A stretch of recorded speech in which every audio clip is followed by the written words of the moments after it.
CD4. Carrie was back in the cramped office allotted to the auditors before the men. As she'd eaten only half her lunch, she sat down and took out another sandwich as they came in. "Not eaten yet?" Tim Redwood asked. "What have you been doing all lunchtime?" "I went out shopping." She felt wide awake and more alert. She powered through the job she was doing and was given another. The men seemed soporific after their heavier lunch. That afternoon, Carrie studied Gerard's files and ledgers more closely than she had any others. She was very interested in his business. Halfway through the afternoon, one of the shop's staff brought in a tray with a cup of tea for each of them. Afterwards, Carrie piled up the used crockery and set out to return it to the staff kitchen. She wanted to see more of Jerry's premises, find out more about him and everything he did. It was quite an old building, with a warren of narrow passages.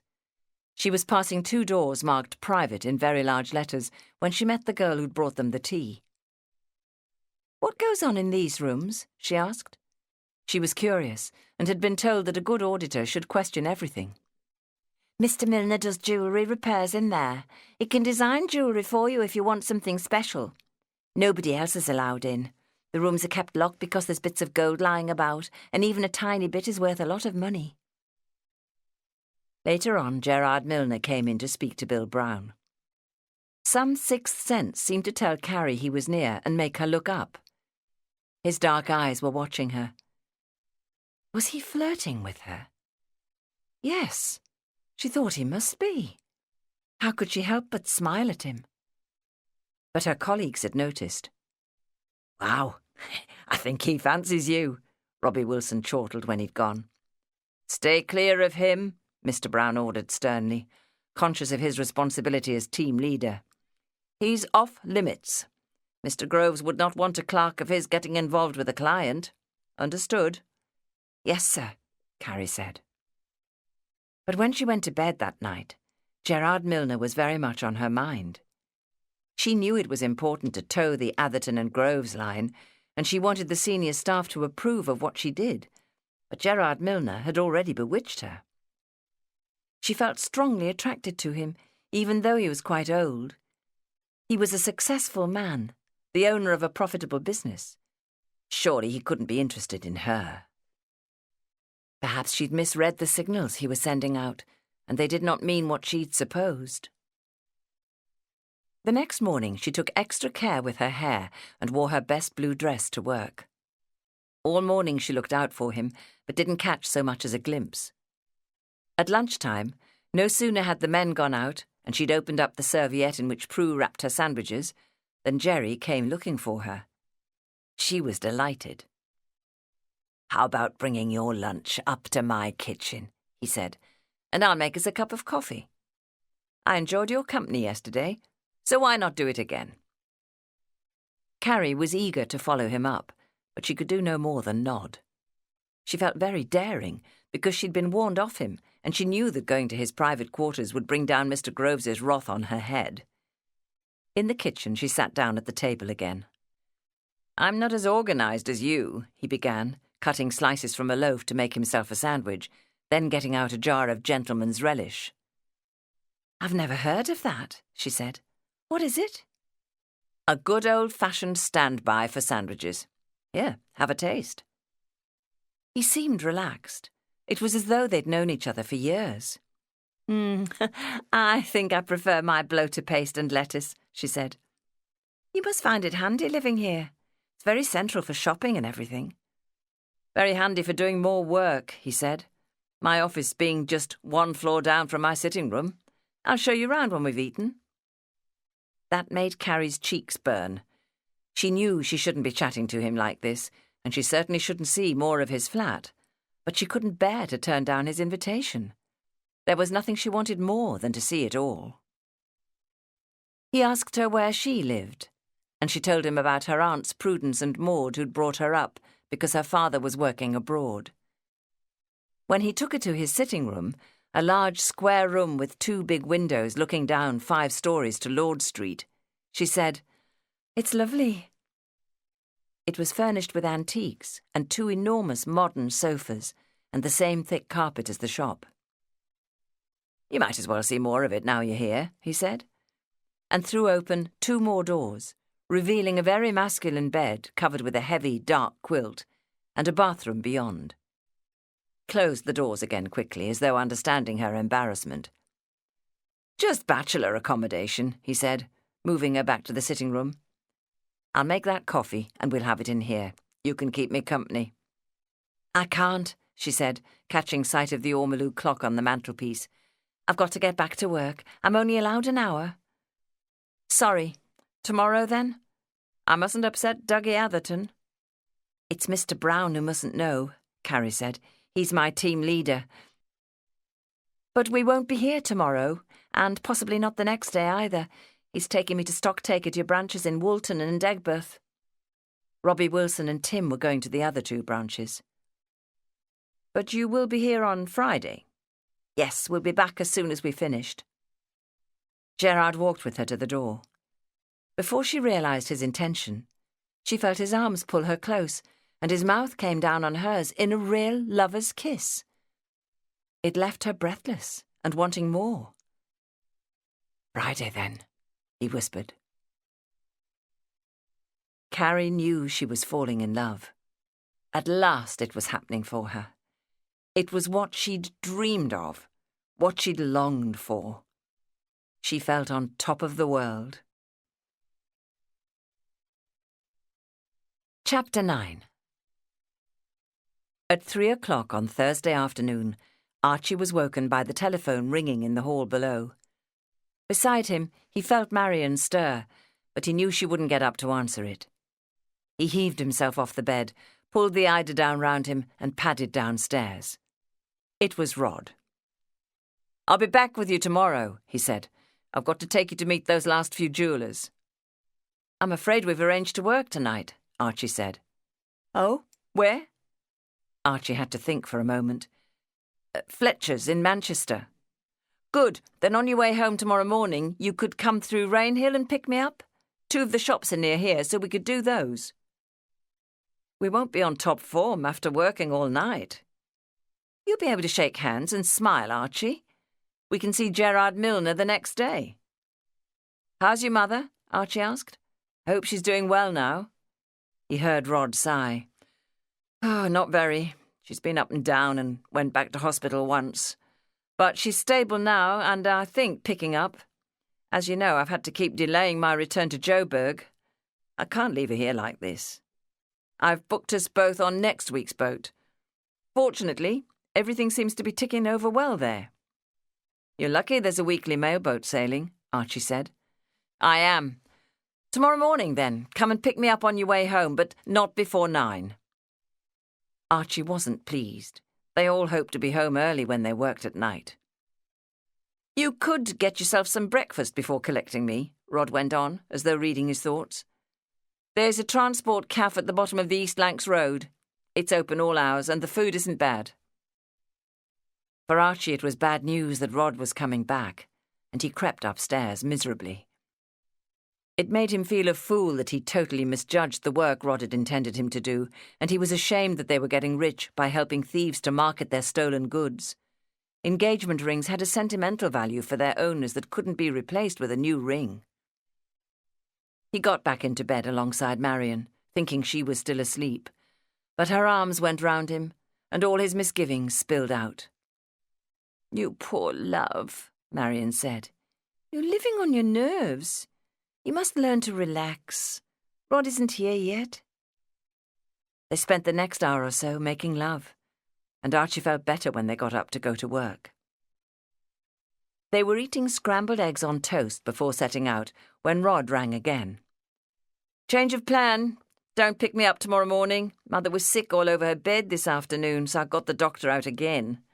He says she isn't fit to travel and needs to rest this weekend." "I am sorry," Archie said. "She's having a hard time." "So am I. I've had to cancel our passage and rebook it a week later. I want to take you to meet Milner. We need to start on the work he's got for us. I'll fix a day and let you know." All went well during the stock-taking in the 2 branches, and today Carrie would be back in the Lord Street shop. She was looking forward to seeing Gerard Milner again, but she knew the audit was almost finished, and Mr. Brown would soon be drawing up the final documents. Certainly her services would not be needed in the shop for much longer, perhaps an hour or two tomorrow morning, or the junior work might go on till mid-afternoon. The morning seemed long. Carrie left her desk several times to walk round the shop, but Jerry didn't seem to be about. She was afraid that he might not come to find her at lunchtime. She was in a dither. If she didn't see him today, they wouldn't meet again until next year's audit took place. Even then, she might not be put in the team that was sent to his shop. Lunchtime came and the men left, talking about trying a different cafe. Carrie had no sooner taken her sandwiches from her handbag than Gerard came. He pushed the door closed behind him and took her in his arms to kiss her. For Carrie, it was bliss. "Come upstairs," he whispered. "There's more privacy there." He led her to his sitting room to sit side by side on his sofa. "This time I'm organised," he said. He'd set a tray with his sandwiches and also some delicious-looking cakes. He held her close and kissed her several times. There was something Carrie had to know. "Do you live here by yourself?" she asked.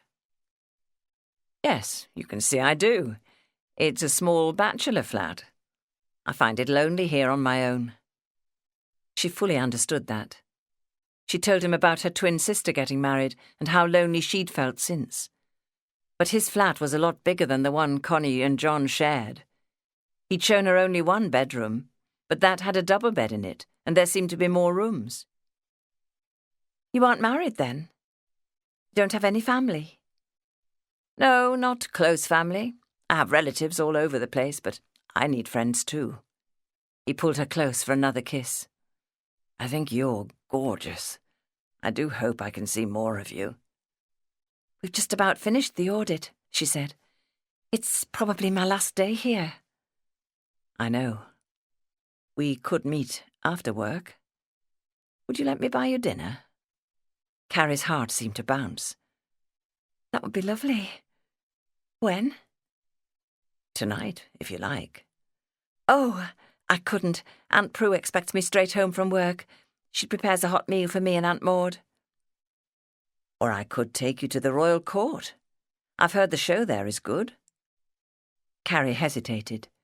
There was nothing she wanted more.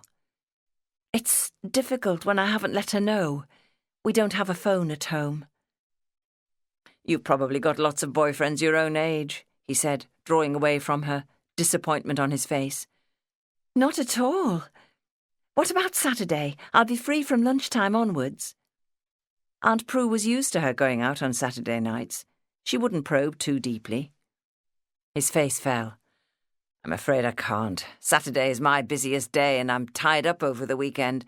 And next week, I'm afraid that is going to be very busy for me too." "What about tomorrow?" Carrie was not prepared to lose this chance. "All right, tomorrow," she said. "I'd love to go to the theatre. That would be a real treat for me." He beamed at her. "I'll get tickets." They made arrangements to meet, and Carrie returned to her desk in the room allotted to the auditors. She'd almost finished the jobs she'd been given when Robbie Wilson said, "Let's drag the work out a bit. If we finish too early, we'll have to go back to the office. If it isn't finalised until 4, we'll probably be told to go home." Tim told the team leader he'd finished, and Carrie said, "So have I." Bill Brown studied the documents they'd been working on. "You can go back to the office now and give these to Phoebe to type up. I need to finish my report and have a word with Mr. Milner before I come. Mr. Hetherington will want to talk to us all later on." At 4:30, they squashed into his office for his summing up. "As you know, we're going to sign off the Milner accounts as correct," Mr. Hetherington said. "But this has been a rather worrying audit, due partly to the fact that the stock is so valuable and none of us have the knowledge to value gems and jewellery accurately. Except for its size, one diamond looks pretty much like another to me. Mr. Milner buys in stones and precious metals from various sources as raw materials, and he has the paperwork to support that. He's designing necklaces, rings and brooches and making them up himself.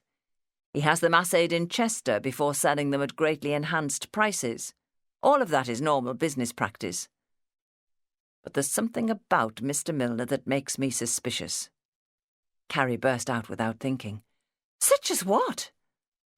Bill Brown had warned her off, but she mustn't let him see how much that had bothered her. Brown thought about that. He seemed unusually edgy to me. The problem is that it's difficult to estimate how much of the precious metal is in the finished piece and how much is left to make up more rings. Mr. Milner invited me to weigh them and provided the scales, but by then stones and metal were inseparable, and diamonds are weighed in carats, pearls in grains, and pure gold in grams. The situation is further complicated because sometimes he works in 9-carat and sometimes in 18-carat gold. I put Robbie on the job to check his figures, but there were dozens of pieces in stock, and Robbie said he wasn't certain he'd got it right. So, with a few small corrections, and after discussing it with Mr. Groves, I felt I had to take the client's paperwork as correct. Carrie was almost biting her tongue off. How could he be so suspicious of Jerry? Everything was so carefully locked up, Robbie Wilson said. It has to be, Carrie said. Even a little bit of gold has value. And it's easy to steal, easy to hide on one's body, Tim said. Yes, and equally easy in those locked rooms for Mr. Milner to hide anything he wanted to amongst the tools in the cupboards and drawers, Bill Brown said. He told me he had to lock up everything for security reasons. He let Robbie and me into both those rooms and watched us like a hawk as we tried to estimate the worth of what was there. In one room, he was melting down gold. Anyway, Hetherington went on, we sampled 1 or 2 pieces, but not all. His business has made a good profit, bigger than ever before, when the depression is resulting in lower profits in almost every other firm. I'm not too happy about that audit. He looks a bit of a ladies' man, and he's certainly a wide boy, Robbie said, and Tim agreed. Carrie could contain her anger no longer. Surely art plays a part once the article is made, and who can put a price on that? Exactly, Hetherington said. But everybody knows that. In workrooms like those, gold dust and tiny trimmings can lie on furniture and floors, and the value can build up into a surprising amount. I should not say this, and it mustn't go beyond this room. But I wonder where he finds all these customers who can afford his high prices. I have a nagging feeling that Mr. Milner is doing something he shouldn't. Carrie was furious with Hetherington for blackening Jerry's name without proof. He was wrong, wrong, wrong. She could not put her mind to anything else.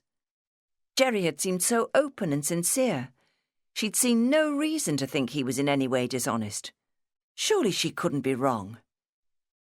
Then she began to wonder whether she should tell him of Bill Brown and George Hetherington's professional opinion. It didn't take her long to decide she couldn't possibly do that. By the next day, the auditor's report and the additional documents were typed up, and Carrie was able to study them. Milner employs a good accountant, Hetherington told them. He knows how to put the best possible gloss on the figures in the balance sheet. But I do wonder if he's leaving any out.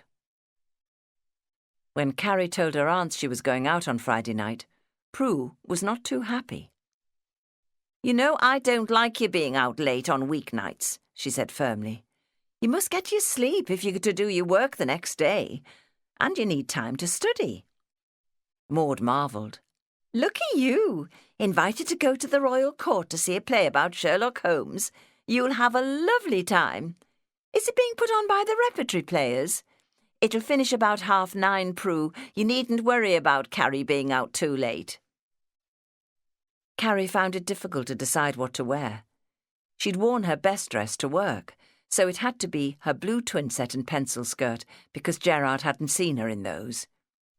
He'd offered to come and collect her, but if he rang the doorbell it would mean she'd have to ask him in and introduce him to her aunts. They'd expect him to be her age, and it would cause a barrage of questions she didn't want to face. She chose to meet him in town. As she walked up to the theatre, She could see Jerry waiting for her outside the main entrance. What George Hetherington had told the team about him had upset her, and she thought her boss very much mistaken. Jerry looked so gentlemanly, so handsome as he came forward to meet her, threading his way through the crowd gathering for the performance. "Hello, love." He kissed her cheek and took her arm, and she was sure they'd got it all wrong. He had seats on the front row of the balcony, and he held her hand from the moment they sat down. The atmosphere of expectation excited her, and through the first act she was very conscious of his presence beside her. She knew that her attention was on him more than it was on the play. As the interval drew near, the scent of coffee filled the auditorium, and when he took her to the bar, Carrie sipped hers, watching him over the rim of her cup. He hardly took his eyes from her face, and she was sure he was as much in love with her as she was with him. Before the second act started, he said, "I've prepared a cold supper for us when this finishes. I hope you'll come back to my flat and share it with a glass of wine." "I can't," she said. "I really want to, but Aunt Prue expects me to be home before 10 o'clock. That's one of her basic rules. I'd be in dire trouble if I was late." She knew he was disappointed, and she desperately wanted to go to his flat. He tried hard to persuade her. "Just for an hour. I'll run you home afterwards. You need only be half an hour late." It was very hard to say no, but she did. She immediately felt him cooling towards her, and she hated that. "I'm sorry. I'd love to come, but it would upset Prue." He drove her home, but she made him stop the car a few doors from the house. Prue would quite possibly be lifting the curtains every 10 minutes to see if she was coming. "When can I see you again?" he pressed her. "I have so much on over the next few days. I'm afraid it's going to be difficult for me to fit everything in. Monday lunchtime might be possible. How would it be if I drove round to your office and picked you up? I could park somewhere near, and at least we could spend the lunch hour together." "Yes," she said. "That sounds lovely." "I'll bring a picnic lunch for us both." "No, I'll bring my sandwiches," Carrie said. "I don't want Prue to see I'm not taking any. She'll ask a lot of questions." "As you wish." He took her into his arms and didn't seem to care that it was quite a busy road and vehicles were passing all the time. Also, he'd parked near a street lamp, and she was nervous the neighbours might see them. But his kisses were bliss. He pushed his hand up under her twin set, and that gave her the most delicious feeling of all. He told her several times that she was the most beautiful girl he'd ever seen. Carrie heard firm footsteps coming along the pavement and struggled to break free of his arms. By the time she had, the person had passed and was a receding shadow she couldn't recognise. It made her jumpy, but Gerard's arms enfolded her again and quietened her heartbeat. It was well after 10 o'clock when she finally freed herself to go indoors. Prue was frowning and asked what time tram she'd caught. Fortunately, Maud was in a good mood. It seemed she'd just come home from some meeting with her teaching colleagues, and she wanted to hear about the play. Carrie felt guilty and wondered if it had been Maud who had passed Gerard's car on her way from the tram stop, but her aunt's eyes were kind and gentle, and she made no mention of it. It felt wonderful to get into bed and relive that evening. Carrie felt euphoric. She was in love with a man who was equally passionate about her. Jerry Milner was a man she could be proud of, a man who had already achieved something in life. She knew exactly what profit he'd made from the thriving business he'd built up, because she'd worked on his accounts. Connie had seemed to be streaking ahead of her on life experience, but now she had a chance of catching her up. She was bursting to tell her twin about Jerry. But it was no longer easy to talk to Connie without John being present, and John knew Gerard. She'd already asked him if he'd ever worked on his accounts, and it seemed that he'd been part of the team that had audited them last year. She didn't want John to know that she and Jerry were in love, and she certainly didn't want anybody at Atherton and Groves to know. She'd told Mr. Groves she had no intention of getting married, which at the time she'd believed to be true. But since then, Things had changed dramatically. Gerard was really showing that he loved her and was forcing the pace. He was not going to hang back. In a dreamy haze, she thought of being Mrs. Milner one day, living in that splendid flat and being draped with gorgeous diamonds and pearls. Chapter 10. Every weekend, as soon as Gerard Milner closed his shop on Saturday evening, he drove to Bryn Havard so he could relax all day on Sunday with his family. It meant he had to get up early on Mondays to be back in time to open up, but he counted it well worth it. This weekend had been busier than usual, because Megan's family had been staying with them and he'd had to help and be sociable. He'd kept thinking of Carrie, the sensuous feel of her soft, firm flesh and her springy curls. He'd been unable to get her out of his mind. Friday evening had not gone as well as he'd hoped, but he was not going to give up now. His mind went back to that delicious moment in his car when he'd thought he was getting somewhere with her. He'd taken out all the pins from her sophisticated hairdo and let her hair hang loose so he could run his fingers through it. But then she'd said she daren't go indoors with it like that. Her aunts would be shocked. He'd held her little mirror and her handful of clips and watched her put it up again. Close to her in the car, he could smell her perfume. It was strong and heady and turning him on, yet it was not what was normally thought of as seductive. "What is it?" he'd asked. Carrie told him, but he'd never heard of it. "Do you like it?" "Yes. It's fresh and girlish, and in a way, a little innocent, a bit like toilet soap." "That's putting me off it," she'd laughed. "It was a present from Maud last Christmas." "I shouldn't have said that," he smiled. "It suits you." He hadn't wanted to let her go, but she was determined, a well-behaved girl. He'd gone home alone, climbed the stairs to his flat, and poured himself a whiskey and soda in the sitting room. Then he'd snatched the cloth off the cold supper he'd prepared for her and filled a plate with his favourite delicacies. He would like to be able to phone her and assure her of his affection, but even that was difficult because he could only contact her in her office, where she was surrounded by colleagues who would hear what she said. Carrie set all his senses on fire, and he'd been hoping this would prove a long-term alliance. But he found her frustrating, too. He'd intended to bring this affair to a head, push this infatuation to the limit. She was a virginal teenager, ripe for the picking, but ready and willing to move into the adult world. Really, it was a process of wearing her down.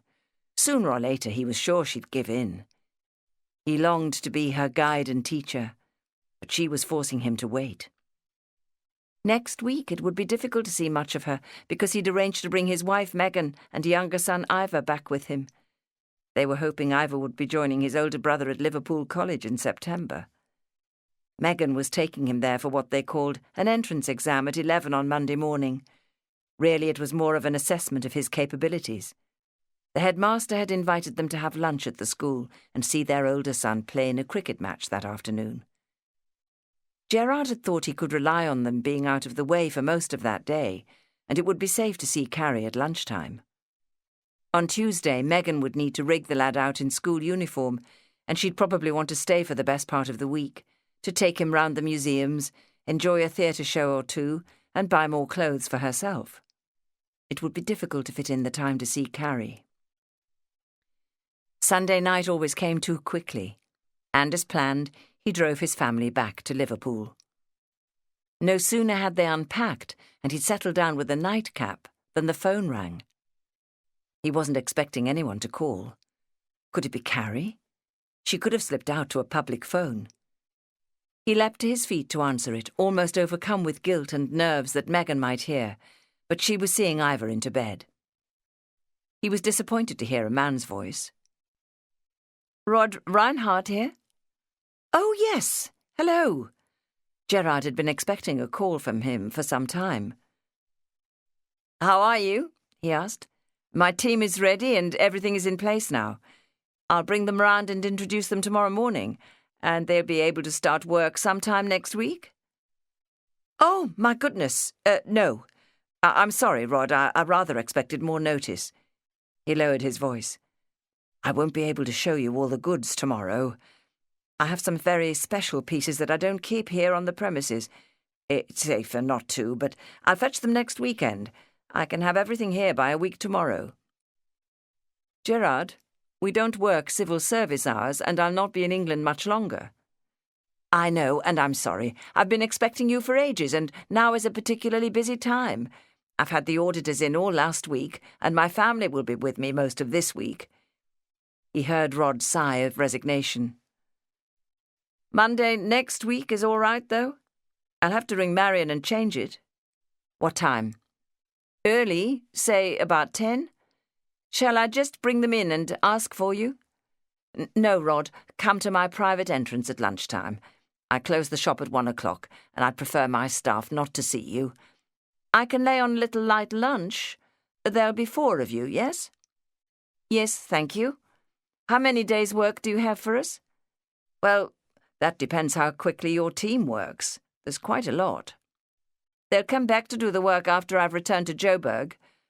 Right, and you'll have all these special pieces on hand to show us? Yes.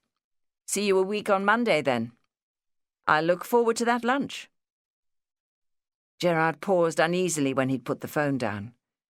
Suddenly it was all getting too much. He'd enjoyed the frisson of occasionally handling stolen goods or having a girl on the side, but not both at once. He felt on edge. It was making him nervous. Megan knew nothing about his little affairs or about him being involved in Rod's business. He wanted to keep it that way. Suddenly he felt he couldn't cope with the complications of a double life. He wished now he'd not spent so much time last week with Carrie. He'd had little chance to rest. But, in a way, she had breathed new energy into him. From now on, it was important that he kept alert and on top of things. He had to avoid being caught. He knew Rod, of course, but he didn't altogether trust him. Really, he couldn't trust anybody. He poured himself another whiskey. He could bring back enough stuff to keep this team busy for weeks.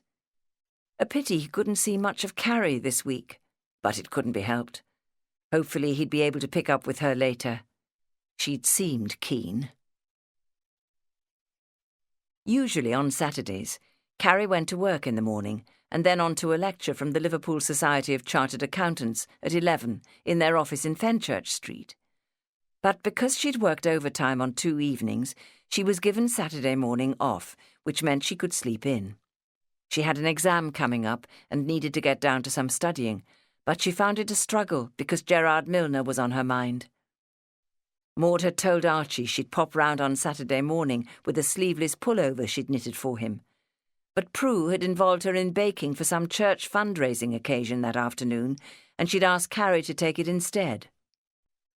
As Carrie walked down to the tram stop, she spotted the phone box and decided to telephone her father to make sure he'd be at home. "I'd be delighted to see you," he said. "Is Maud coming too?" No, she and Prue are preparing for some church fete this afternoon. She wants me to bring the pullover she's made for you." "Good," he said. "You come round and see us."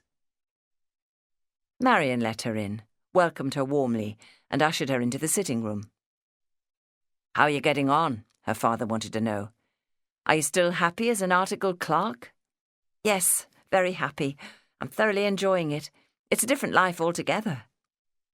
Carrie caught the flash of Marion's diamonds and took hold of her hand to look more closely at them. "You know all about diamonds, don't you? Tell me how they're valued. Valuation is what accountants are interested in." Marion laughed, took one of her rings off and pushed it onto Carrie's finger. "This is a 2-carat round diamond," she told her. "Brilliant cut." She explained about clarity and colour and brought out her loupe, the magnifying glass jewellers use to examine stones. "See if you can see any imperfections, any cracks or foreign bodies. We call them inclusions, though not all inclusions are bad news. Some enhance the value of a stone." Carrie tried. "I can't," she said. "It looks perfect to me." "It takes a bit of practice," Marion said. There is a small crack. It can be seen about here. She prodded with her fingernail. Not many stones are perfect. I don't think I can see it even now. It's a beautiful diamond. I ought to know more about precious stones and gold, seeing Dad is in the trade. I love them, and they provided me with an interesting means of earning a living in South Africa. Marion smiled. Are you going to look for a job here? Possibly, if I can find something to suit me. I helped with an audit at a jeweller's shop last week. I thought I'd never seen such large and dazzling stones before, but I'm sure yours are equally good, if not better. What shop is that? Milner's, in Lord Street. Marion gave a nervous laugh and leapt to her feet to go to the kitchen, where Archie was boiling the kettle. Carrie followed and watched from the doorway. Did you hear that, Archie? Marion said.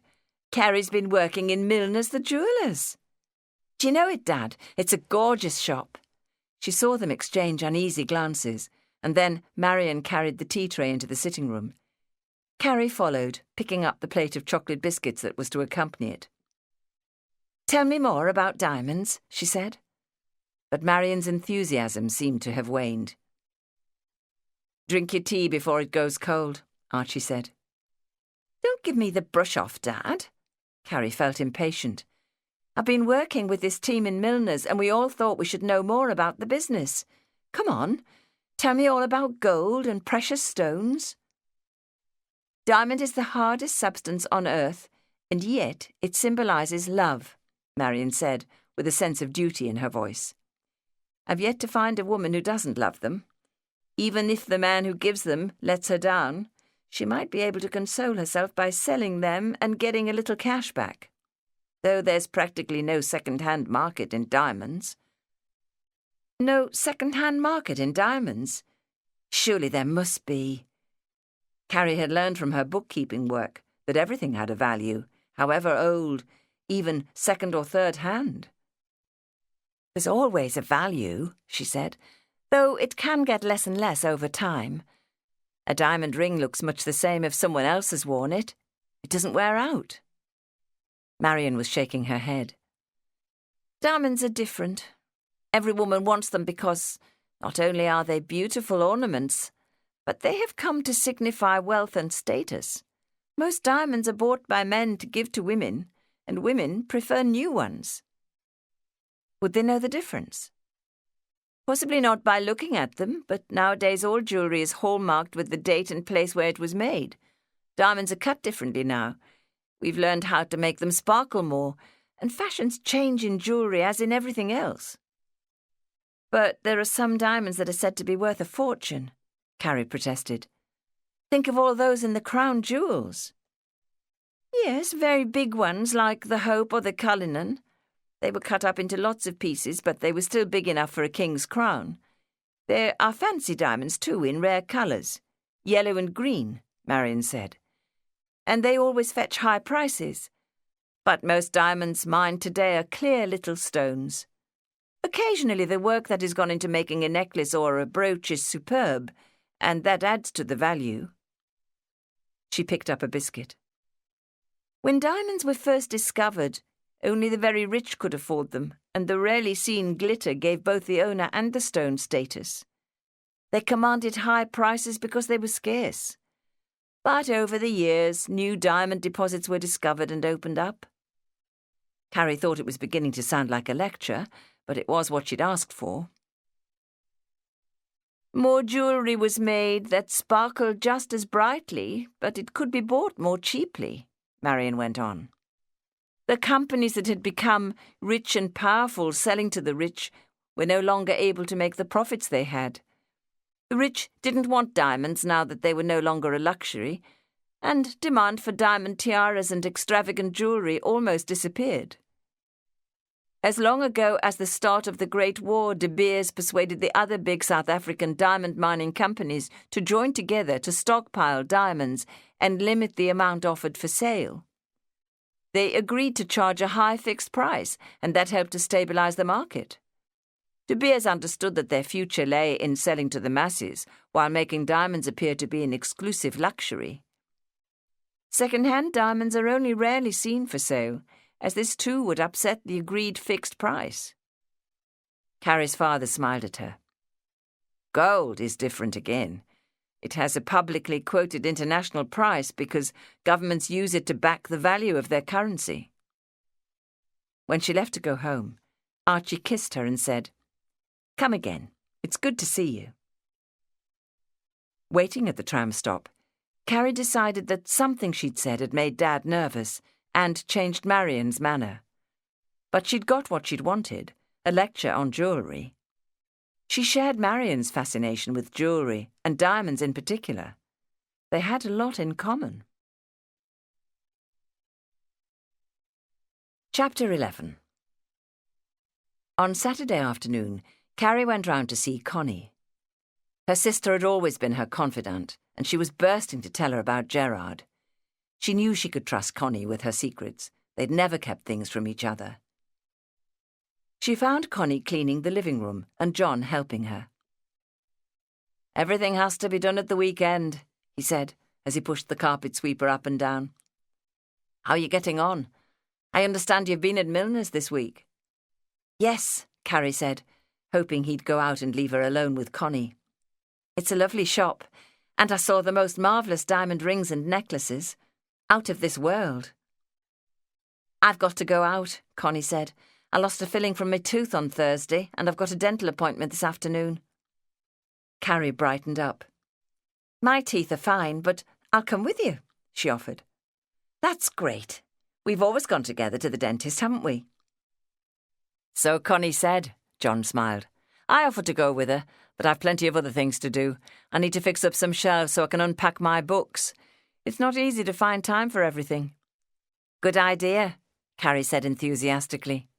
"Connie and I can have a good natter." "Don't forget, you need to go to the shops afterwards," John said. They set off. "Oh, life was a lot easier when Aunt Prue did all the shopping and cooking and cleaning," Connie mused. "Connie, I've been dying to tell you. I've got a boyfriend at last. I'm in love." "Marvellous news!" Connie was all smiles. "Tell me about him. Who is he?" "Gerard Milner." "Milner, as in that jewellery shop where you've been auditing this week? Some relative of the owner?" "No, he is the owner. He's lovely, Connie." Connie's smile slipped. "But isn't he old? John talked about him last year. He's 44, but we get on like a house on fire." 44? Connie was shocked. "He's twice your age. Nearly as old as Dad. A different generation." "I know, but age doesn't seem to come into it." "But it will. It's bound to." Carrie tried to explain. "You and John have been trying to match me up for years, but I didn't hit it off with any of them. Now, out of the blue... But you hardly know this man." They reached the dentist's, and Connie booked in. There was another patient in the waiting room. They sat down side by side as far away as they could, and Carrie continued to tell her sister in a near whisper how Jerry had broken her spectacles, how he'd bought 3 more pairs for her and helped her clean the lenses, how he'd sought her out at lunchtimes and taken her up to his flat. Connie looked shocked. "Alone? Did he try anything on?" "Shh! He kissed me. He makes me feel like a queen." "Nothing else? Just kisses?" Carrie hesitated for an instant. There had been some heavy petting. "No, not yet. He took me to the theatre on Friday night and asked me to go back to his flat afterwards. He said he prepared a cold supper for us." "You didn't go?" Connie was looking more concerned. "No, I didn't. You remember what Prue was like when we went out at night. She used to lecture us regularly. We must not allow a man to lay a hand on us until he put a ring on our finger, and she meant a wedding ring." "So, no sex yet?" Carrie had to laugh. "No, not yet, but I wouldn't mind. He's lovely." Connie looked horrified. "For heaven's sake, Carrie, Thank goodness you haven't yet. Why do you say that? I seem to remember it was all right for you and John. Shh! We were engaged and tired of waiting. I was totally sure of John and we'd known each other for ages. It was different for us. That irked Carrie. In what way was it different? The receptionist called Connie into the surgery. Carrie, who'd always gone in with her before, tried to read one of the magazines, but couldn't concentrate. This wasn't going as she'd expected. It would have been better not to tell Connie. Nothing was the same since she'd married. The dentist followed Connie out to shake Carrie's hand. All is well with you, then? You have an appointment for your checkup. They got away at last, but Connie was stony-faced. He just replaced your filling? Carrie asked. Yes. I'd only lost half of it. He ground the other half out first. Did it hurt? I hardly noticed what he was doing. I was brooding about you. Carrie had difficulty keeping up with her twin. She could see Connie had not calmed down. I've never needed a filling in the front there. Lucky you. Connie strode on briskly. You hardly know this Gerard. He could be married already. He isn't. I asked him. What if he's lying? In fact, Connie's brow was deeply furrowed. I think he's out to seduce you, make you his mistress. If he's 44 and hasn't yet been married, I'd say there's something the matter with him and he's very unlikely to marry you. Don't be silly. You don't know him at all. Carrie had never been nearer losing her temper with her twin. Anyway, I can't get married for years and years, so what's wrong with being his mistress? I'd settle for that. I think it would be great fun. Don't be ridiculous. You'll ruin your whole life. Connie was angry too. And Prue would have a fit at the very thought. And what would Dad say? So it's all right for you and John and Dad and Marion, but not for me. Carrie was furious now. This was horrible. She'd never fought with Connie like this before. He could get you pregnant, and where would you be then? There are ways and means of avoiding that, as you've told me. Anyway, where would you have been if John had got you pregnant? We'd have coped with it together. I'd have given in my notice at work before it showed. We'd have been hard up, but it wouldn't have been the end of the world. Anyway, with reasonable luck, John will soon be qualified, and now I wouldn't mind in the least. He thinks we should wait till next year, but it would be nice not to have to. You were in a different position. There would be no guarantees for you. It would be a disaster. Hang on a minute. They had reached the greengrocer's shop. Connie was blindly collecting what she needed from the produce set up outside, while Carrie fumed. They walked on to the baker's in silence. Are you staying to have supper with us? Connie demanded on the doorstep. If so, I'll get some cakes. No, thank you. Good. There's not much left to buy anyway. Her bags were filling with food. Carrie took one to carry for her. John thought Gerard Milner might be a bit dodgy. He didn't like him. Well, I do. You've got it all wrong, Connie. We're in love. Why can't you be pleased for me? My advice would be to drop him, and John will say the same. If you get involved with him, what time would you have for going out with men of your own age? Men of my age seem like callow youths. Gerard is a real man. You'll never get a decent boyfriend if you stay with him. I don't want a decent boyfriend. I want him. I love him. You're mad. Carrie sighed. Oh, isn't everybody supposed to be a little mad when they fall in love? She'd expected Connie to be pleased at her news, and coming on top of what her manager had said, she was more than fazed by her reaction. I'll have to tell John. No, you mustn't. Perhaps he'll talk some sense into you. No, Connie. Yes, I feel I have to. Nonsense. I forbid you to do any such thing. I told you because I've always told you everything, but you're not to tell anybody else. Here, take your shopping bag. I've had enough. I'm going straight home. Goodbye. Connie struggled back to her flat with her shopping, feeling more worried at every step. John came to help her put her purchases away. "Oh, I've had a terrible quarrel with Carrie," she burst out. "She's got herself involved with a man. She says his name's Gerard Milner, and they're in love. She thinks she's found her big romance." "With Gerard Milner?" "Yes. She knows you know him, and she's forbidden me to tell you or anyone else. He's 44, nearly as old as Dad, for heaven's sake." "Well, she knows she can't get married now," John said. "And you know, I've got the feeling he could already be married." "She's talking of being his mistress, quite openly. She thinks he'll give her a marvellous time. I told her she's a fool." "Don't upset yourself, Connie." He tried to comfort her by putting his arms round her, but she wouldn't have it. "She's going to ruin her life. I've got to stop her. But how?" "Talk to her. Make her see reason." "I've tried that. She won't listen to me." Connie mopped at her eyes. "We've never had a row like this before." They went to the pictures that evening, and for a couple of hours Connie was distracted from the problem by Charlie Chaplin, but she didn't sleep well that night. "I'm worried. I can't help it," she told John in the morning. "Carrie is going to make a mess of her life. She's not yet 20, and this dirty old man of 44 has persuaded her that sex with him will be a wonderful experience. What am I going to do?" "Tell your father." "She forbade me to do that, forbade me to tell anybody." "You've told me."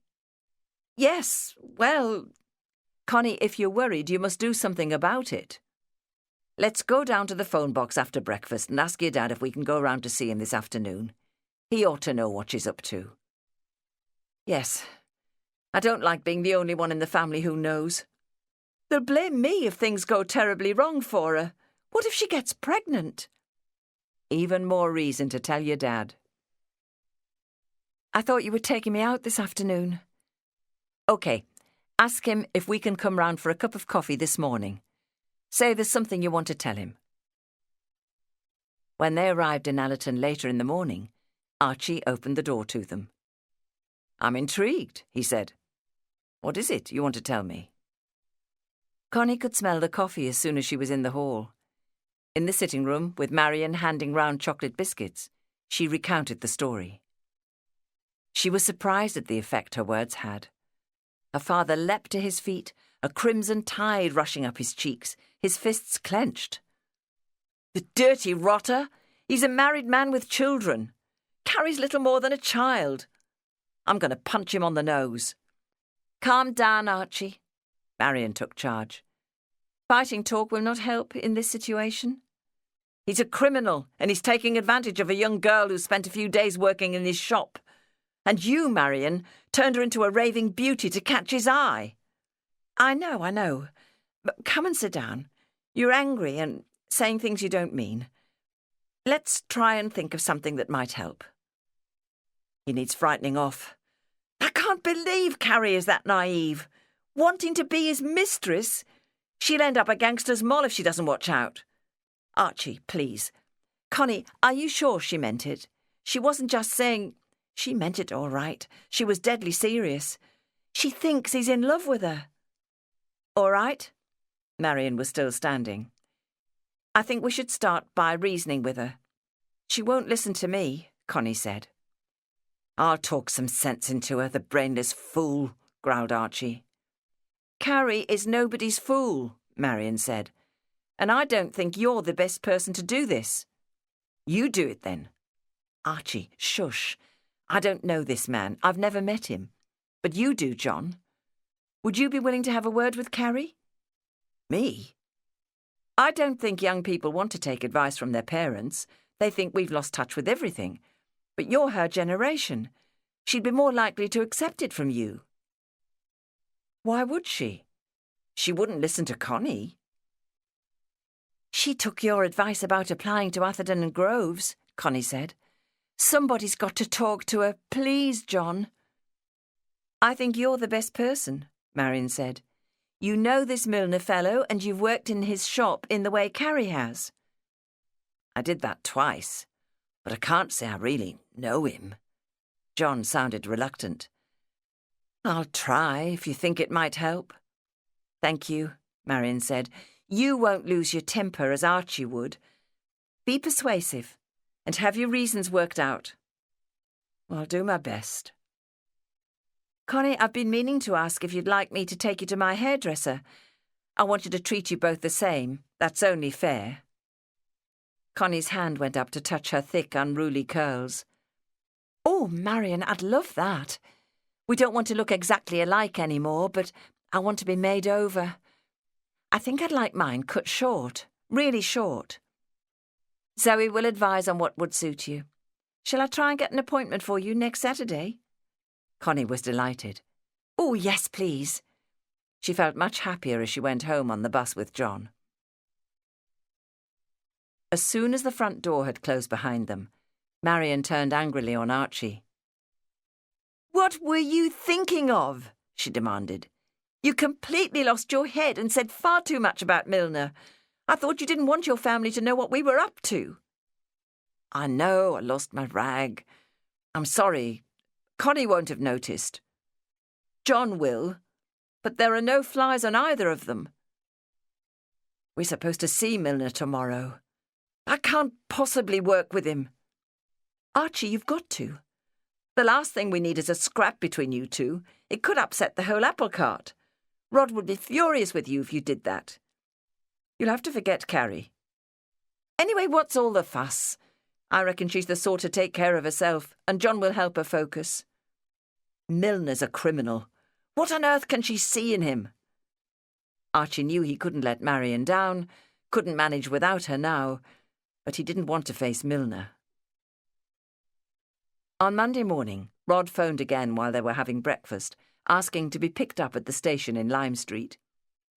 I'll catch the train that gets in at 9:05, he said. Milner can't see us until lunchtime, but he's something of a friend and said he'd lay on a bit of lunch for us, so we need to be there at 1. Tell Marion to fit in the other jewellers round that. We must try to get them all finished today. That doesn't leave me much time to do it, she complained to Archie when he told her what Rod had said. 2 of the shops are on the outskirts of Liverpool, Archie pointed out. One is in Prescott and the other in Wiston. We should be able to do those 2 before lunch. Provided the owners are in their shops now, Marion said. I have to be able to speak to them. With a bit of luck, they live over them. She managed to contact both owners, and as they set out to meet Rod, Marion said, Don't forget, Milner is a client of Starbright and is helping us to turn over the extra penny. Nothing in your manner must tell him, or Rod, that you've anything against him. If you cause trouble, I'll never speak to you again. Chapter 12. On Monday morning, Carrie went to work only to find that one of the junior clerks had phoned in to say he was sick. Leonard Groves came to her desk. I want you to take his place in the team, he told her. They're to draw up the annual accounts of Patterson's, a large bespoke tailoring firm who have several shops and also sewing rooms and offices in the dock area. The other 3 members have gone directly there this morning. It's not a long walk, or you can take a number 87 tram. He put a faint copy of a street map giving the address of the firm on her desk. Go straight away, he advised. They're just starting this morning. They'll need you. Carrie felt a little shocked. This meant she needed to ring Gerard urgently to let him know. All weekend she'd been looking forward to seeing him again, but while Mr. Groves was smiling benignly at her, she couldn't lift the phone to change their arrangement. Yes, Mr. Groves, she said, and went back to the cloakroom to put on her hat and coat. She saw a tram coming and got on, all the time worrying about how she could contact Gerard before lunchtime. It was never easy in a strange office, and she didn't want anybody to overhear what she said. Tim was one of the team, and none of her colleagues must know about it. She breathed a sigh of relief when she saw a public phone booth outside the building. She could ring Gerard before she went in. She slid her pennies into the box and asked the operator to connect her. Jerry, she said, I'm not working in the office today. I need you to come to Patterston's bespoke tailoring instead. Carrie, darling. The sound of his voice brought joy, but he went on, I'm terribly sorry, but I must cancel our lunchtime arrangement. My shop in Wavertree is in big trouble. I need to make an urgent visit. He sounded tense. Oh, what sort of trouble? Nothing disastrous, I hope. It's been broken into. I need to check what is missing. Oh, that's awful. I am sorry. Can we fix another time? What about this evening? She could ring Aunt Maud's school and ask the secretary to tell her she'd be late so they wouldn't be worried. She didn't like telling fibs, but really there was only one reason they'd accept without argument, and that was that she'd been asked to work late. Jerry sounded anguished. I can't meet you today. I'm so sorry. I've missed you terribly all weekend, but I just can't. When? She choked. You said I could come any lunchtime. It just isn't possible. I'm absolutely tied up today, and I'm afraid all tomorrow and possibly Wednesday too are off. Oh, it seems an age since I saw you. Look, I'll ring you on Wednesday. Perhaps we can fix something up then. She was making excuses for him. You're a busy man, of course. Yes. She waited, expecting him to explain. After a long moment, he said, I think I'm a bit off colour, sickening for something, perhaps. Everything seems on top of me at the moment. Carrie was surprised by his change of attitude. I hope you'll find not too much of your stock has been stolen. She could hear he was struggling. Yes, I need to concentrate on my business. Arrange to buy more stock. Look, Carrie, I'm terribly sorry. I'll probably be working here for most of this week, but I don't know how long exactly. You can always get me on this number, and I can find you through Atherton's. Please forgive me. I don't want to lose touch. I couldn't bear that. Carrie was worried when she put the phone down. She must have got the wrong impression. It was almost as though he was trying to put her off. He'd sounded agitated. The theft from his shop must have upset him badly, poor dear. He was not at all like the confident and relaxed Jerry she knew and loved. End of CD 4. CD 5. The day stretched ahead of her, but for once it felt flat. She found it hard to settle down with Tim to do the job they'd been given, but no sooner had they started than she was told someone wanted to speak to her on the phone. She knew it couldn't be Jerry, and was very surprised to hear John's voice. I want to see you at lunchtime, he said. Connie says I must speak to you. You'll know what it's about. Yes, I know, she told him, and I don't think it's necessary. She lowered her voice. I've heard what Mr. Hetherington thinks, and I expect it'll be in much the same vein. Have you dropped Milner? Of course I haven't. There was a note of urgency in John's voice. You're going to see him again? Yes, but it's none of your business. None of Connie's either. We think it is. Will you meet me at Pier Head? We could eat our sandwiches there. It looks like being a fine day. Carrie was cross with him. No, I don't want to. There's no reason for you to interfere. We think there is. Connie's worried about you. If you prefer, I'll come to Patterson's and speak to you there. I've been in the team doing audits at Milner's over the last 2 years. There are facts about him you really should know. What facts? There'll be half-truths, rumours and gossip. I don't want to hear them. People are envious because he's done so well. If you've a grain of sense, you'll meet me and hear me out. Then you can judge for yourself. So where shall I see you? She felt defeated. Gerard didn't want to see her, and John was pressing. I'll walk along to Pier Head. Good. About 20 to 1? Carrie didn't have a good morning. She found it hard to concentrate on the work she was given, and was not in a good mood. John couldn't possibly have anything to tell her that she didn't already know. Nothing would make her change her mind about Gerard Milner. John came to stand beside her while she was looking down the Mersey, watching a tugboat fuss round the West African mailboat as it came into its berth in Prince's Dock. "There's a low wall over there we could sit on," he said. "It's not much of a picnic if we have to stand up." "What are these essential truths I have to hear?" she asked coldly. But she sat down, spread her handkerchief on the wall, and took her sandwiches from her bag. "He isn't very well at the moment." "I won't pretend I have any sympathy. Gerard Milner has a reputation for liking young girls, and he's a bit of a Lothario. He's also a married man." "No, he isn't. I asked him." "Then he lied. I've seen his wife in the shop. I've spoken to her." "Did he tell you she died, or they'd divorced? If he did, I think those must be lies too." Carrie could feel her heart beginning to pound like a drum. Surely this couldn't be true. "He has 3 children, too. 2 sons and a daughter. He bought a manor house in Wales out in the country where he visits his family." "I don't suppose you see much of him at weekends?" Carrie couldn't swallow the food in her mouth. For the first time, she doubted what Jerry had told her. "He goes home to his family on Saturday evenings and comes back to his business on Monday mornings." She could feel the strength ebbing from her knees. "You're not the first either. He'll spend a bit of money on you, give you a good time. He can be very charming, but all he wants is a little fling. To put it bluntly, what he's after is a pretty companion to show off on his arm during the week and a bit of sex on the side." Carrie felt ready to throw up. She pushed the rest of her sandwiches back in her bag.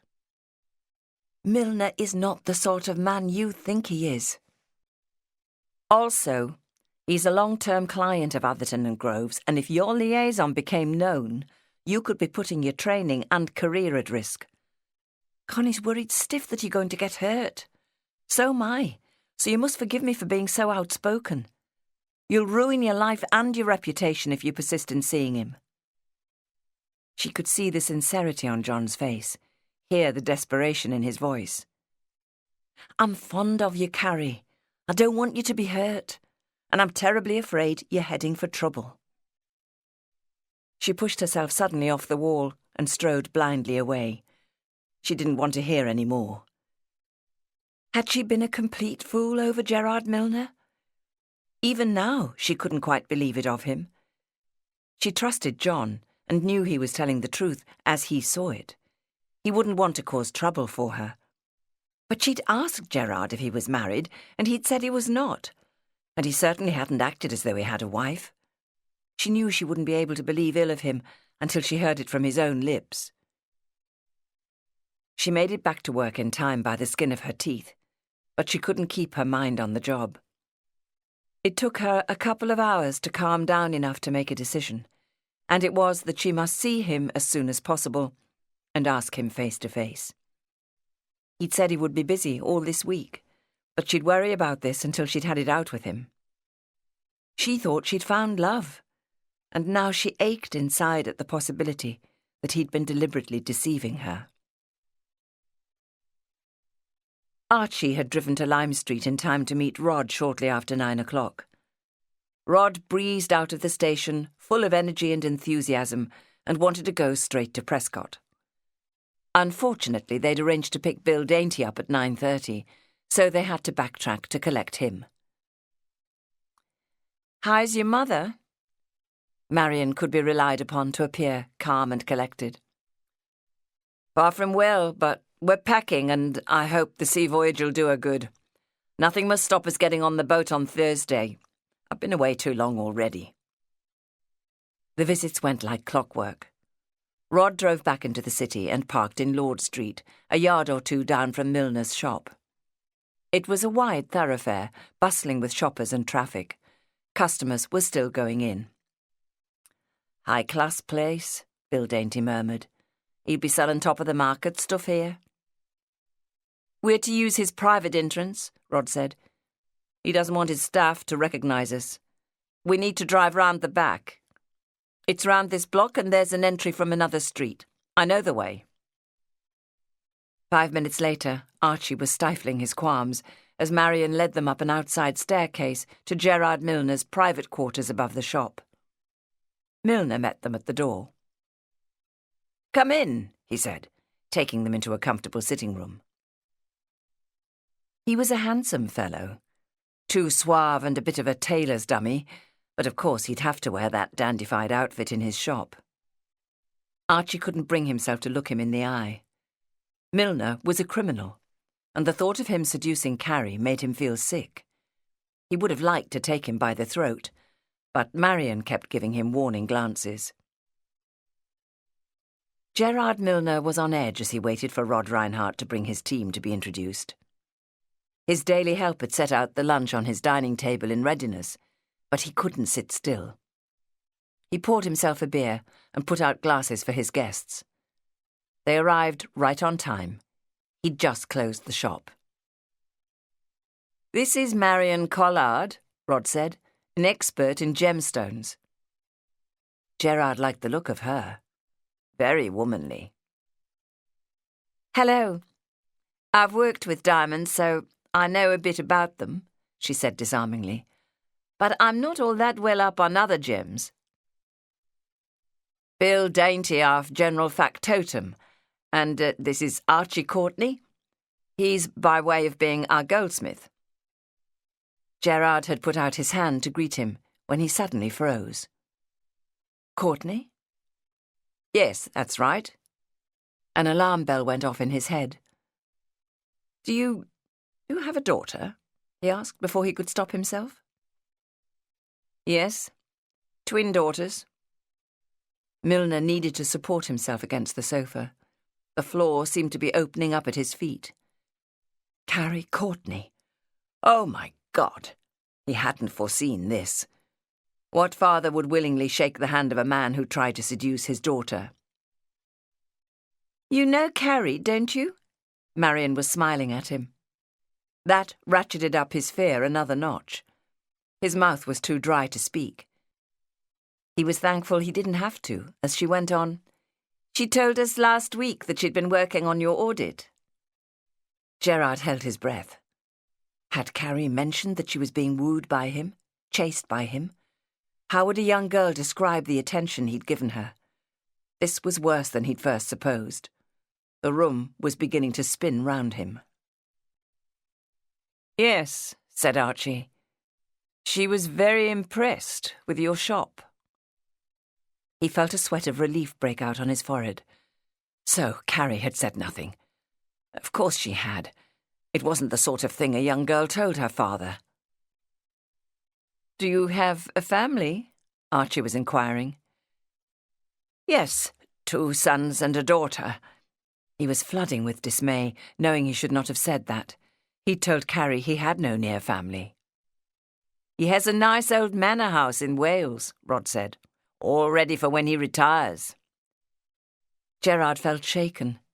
He'd had a real jolt to his nerves. Archie and the team would be working in his shop for several days, and they'd be returning from time to time. The implications of what that might bring scared him. He couldn't stop thinking about Carrie. He hoped she wouldn't tell anybody. He must stay calm. "A drink, Marion? What will you have?" They were talking, but he took in little of what they said. He couldn't get the cork out of the wine bottle, and Archie had to help him. The men all asked for beer. He hadn't really seduced Carrie. He'd tried and failed. She'd been too well trained by her aunts. Carrie had nothing to complain about, but he'd have to make a clean break from her. That was a shame when they'd been getting on so well. He'd known he was playing with fire, but she'd turned out to be high explosive. "Well, where's this stuff you have to show us?" Only Rod was his usual breezy self. Gerard told himself he must keep his wits about him as he brought out the box he had ready. He needed these people to make this stolen property safe. Archie could feel the tension rising as he ran his fingers through the stuff in the box. It was of a slightly higher quality than he was used to seeing, but it was nothing spectacular. What about these good pieces you had to bring from home? Rod wanted to know. Milner pushed some foolscap pages at him. These are the ones. Look at this month's police list, he said. Rod whistled through his teeth. Oh, must be worth a bit. They even have pictures of them.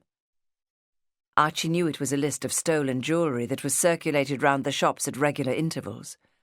Shopkeepers were asked to keep an eye open for the stuff and let the police know if they saw it offered for sale. Old-fashioned, was Marian's opinion, as she scanned the list. But the gems must be valuable. What do you think of these? Milner went to a cupboard and brought out several jewellery cases that were clearly quite old. The first he opened contained a ring, earrings and a necklace set with large gemstones, a mixture of sapphires and diamonds. The next contained a diamond necklace. Archie could feel the increased interest in the room. They're set directly into 18-carat gold, Milner said. The pieces looked heavy, with little glitter in the gems due to the fact that no light could shine through them. Rod picked one up. Ripe for a makeover, I'd say. What about you, Marian? He swung the sapphire string in her direction. They're big stones. They'd stand recutting. That would make them smaller, Archie objected, picking up the diamond necklace.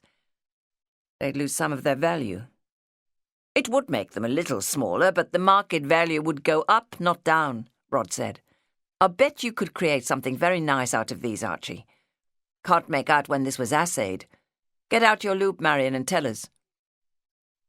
This one is London, 1854, and this, it's hardly visible, but I think 1862 in London again.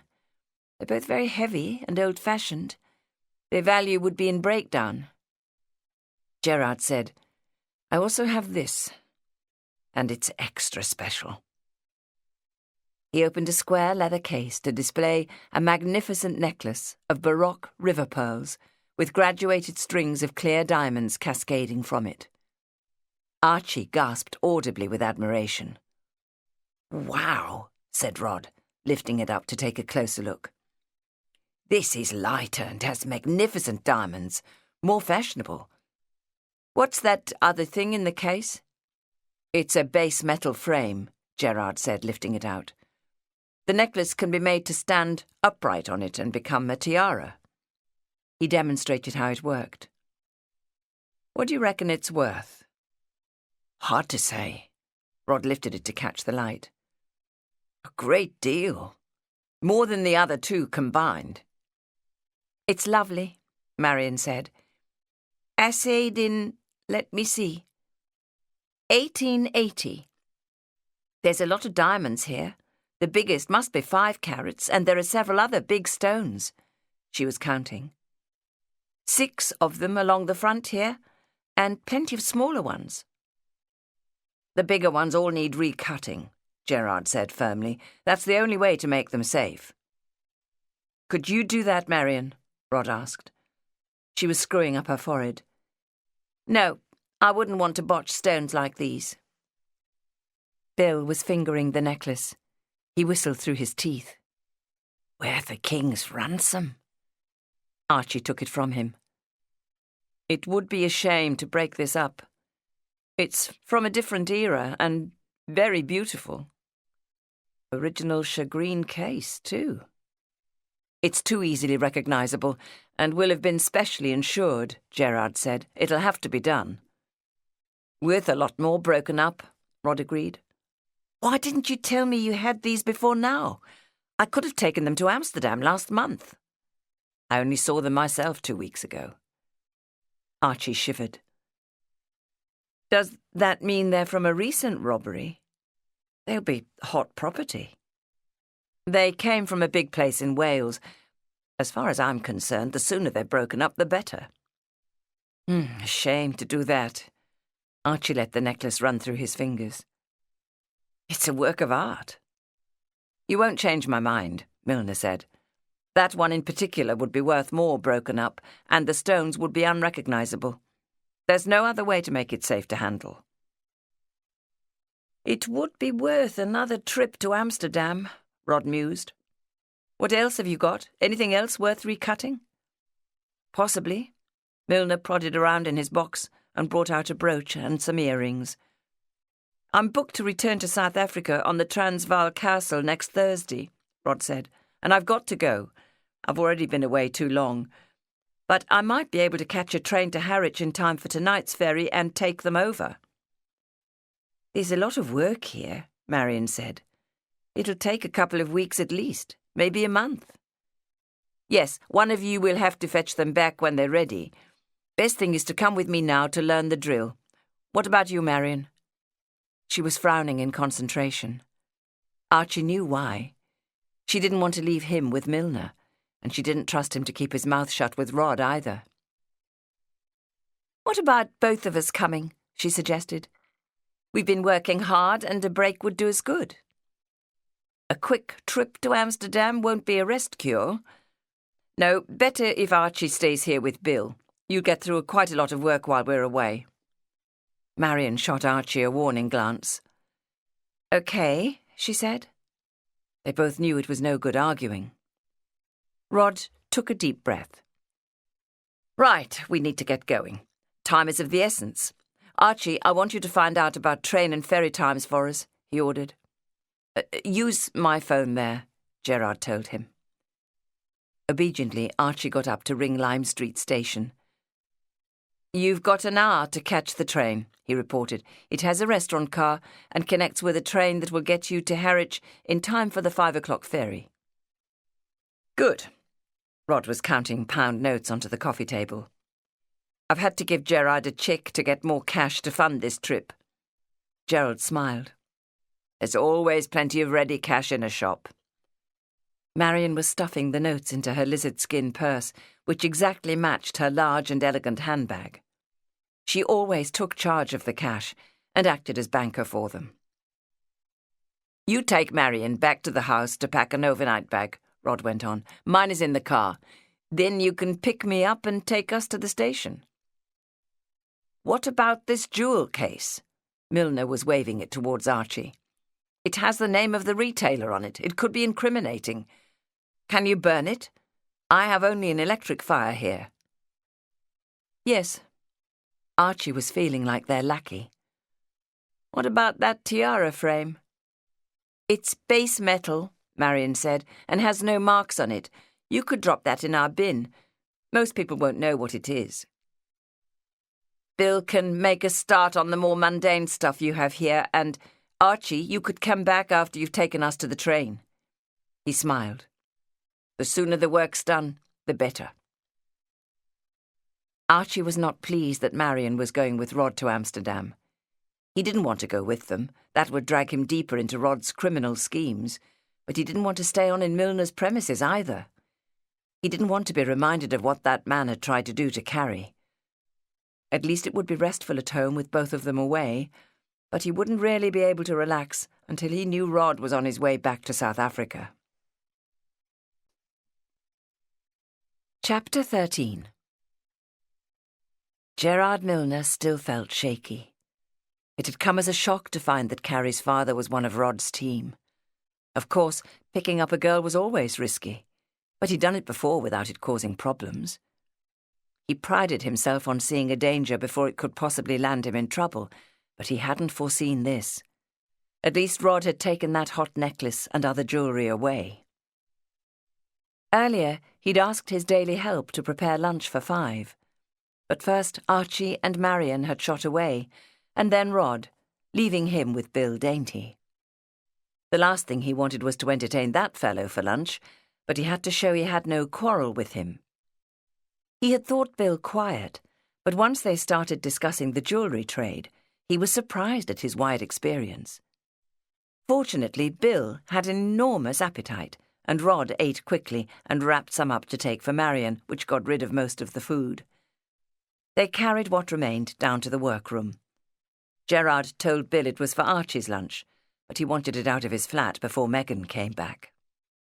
The last thing he wanted was to have them working in his shop this afternoon while Megan was about, but Rod had arranged that they would. He had to keep them apart at all costs. The doorbell rang on his private entrance, and, taking a deep breath, he went to face Carrie's father. "Well, they caught the train, got away all right," Archie reported, "but by the skin of their teeth." There was something aggressive in the way Archie looked at him. It bothered him and made him wonder if Archie knew he'd been pursuing Carrie. He must be careful to treat him exactly as he would if he'd never seen her. He took him straight downstairs and through one of the doors marked private. Bill Dainty was already hard at work on an emerald ring. "You think it's safe for us to work here when your shop is open?" Archie asked, as he lifted the bag of tools he'd brought with him onto the workbench. "A lot of jewellers prefer us to work at night." Gerard was feeling the strain.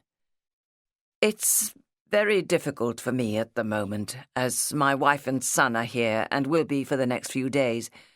You've probably noticed that these workrooms are at the bottom of the stairs going up to my private quarters," he said. "Normally I'd want you to use them so my staff don't see you, but it's even more important that my family don't. So please don't come up looking for me, and use the shop entrance for now."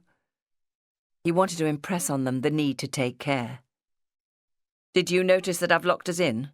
It's just a precaution, and if I leave you, I'll lock you in from the outside. But that is the key hanging up there, so you can get out if you want to. Needless to say, I'd prefer you to stay until I come back for you.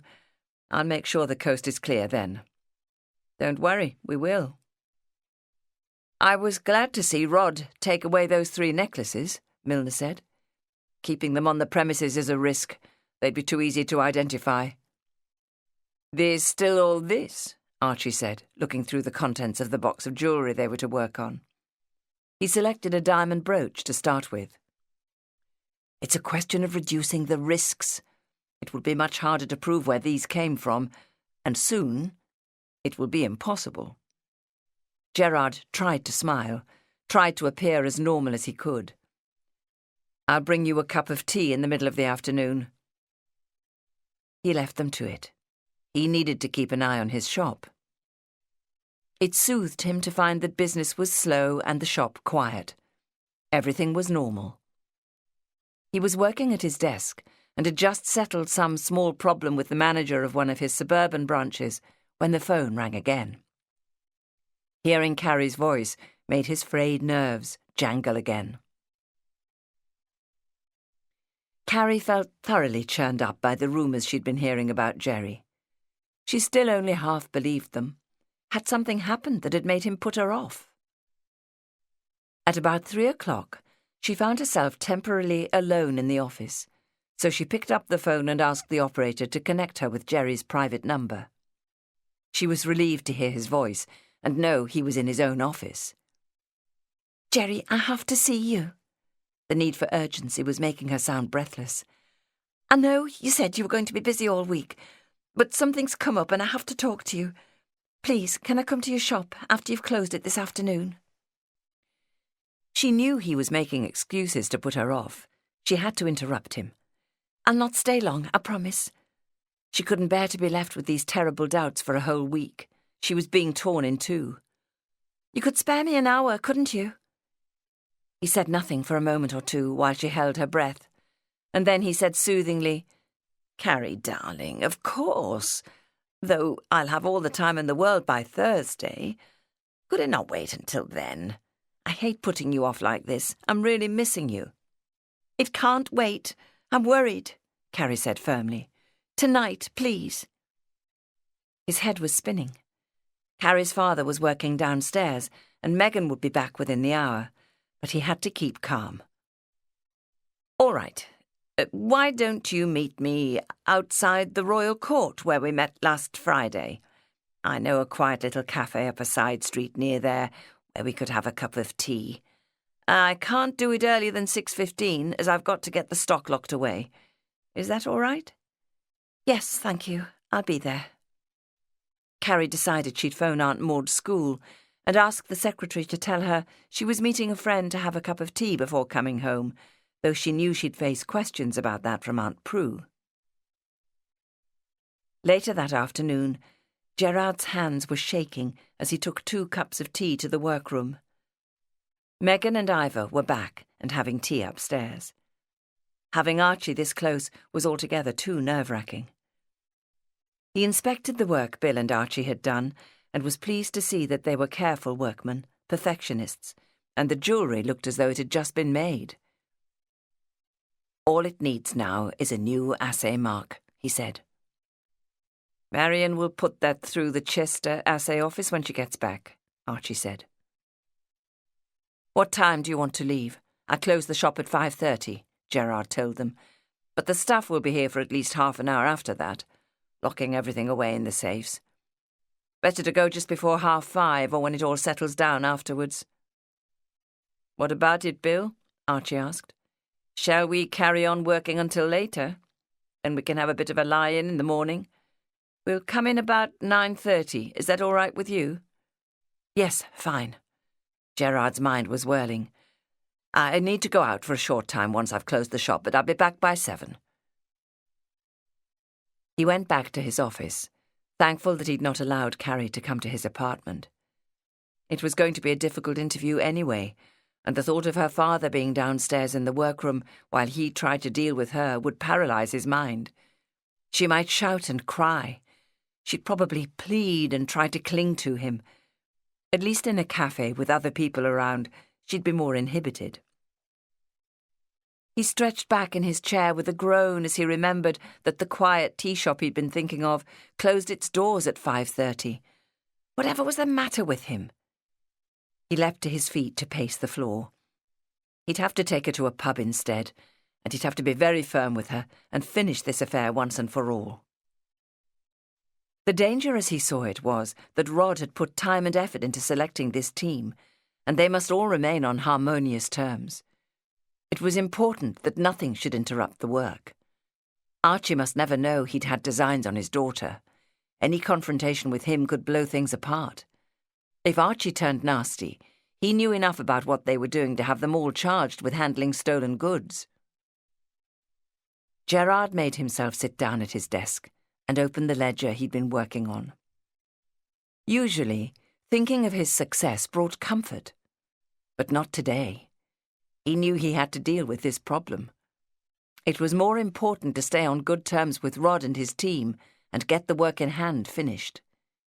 He needed to brush Carrie off. He couldn't cope with her while her father was on his premises. She really turned him on, but in this situation, she could be dangerous to their plans. Veritable dynamite. At 5 o'clock, as the office emptied, Carrie went to the ladies' cloakroom and spent time redoing her hair and putting on more lipstick before she left.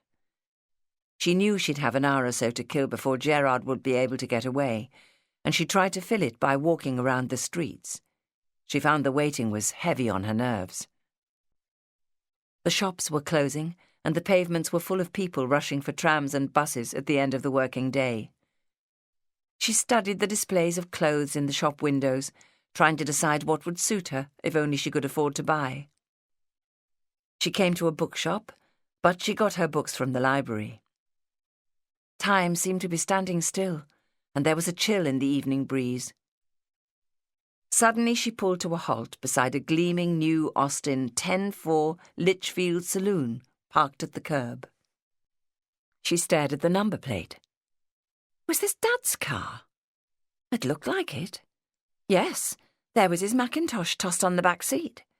That must mean he was somewhere close. She looked round but saw no sign of him. The shops had all closed now, and she couldn't think where he might be. She glanced at her watch and found it was time to make her way to the rendezvous. It was too early for the theatre crowds to start gathering, and there were fewer people about on the main streets now. As she neared the Royal Court, she thought she could make out Gerard's figure striding out ahead of her. She followed him and watched as he stood to wait, a lonely figure under the placards announcing that an Inspector Calls would be performed by the Liverpool Repertory Company tonight. He had changed out of his formal working suit, but looked even more elegant in a smart but casual jacket and slacks.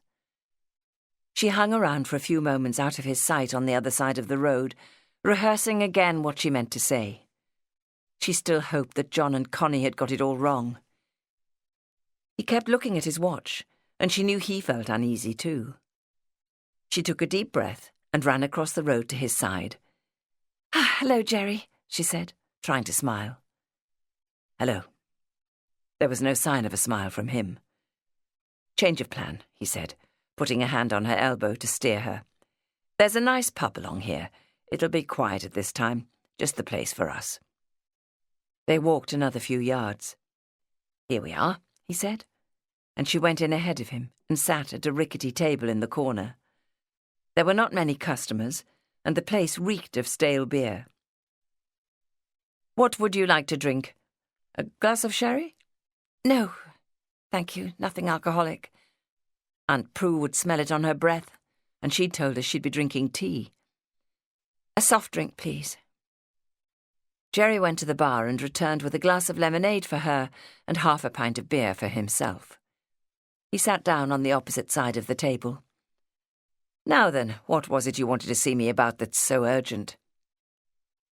"I've been hearing rumours about you that I don't like and don't believe."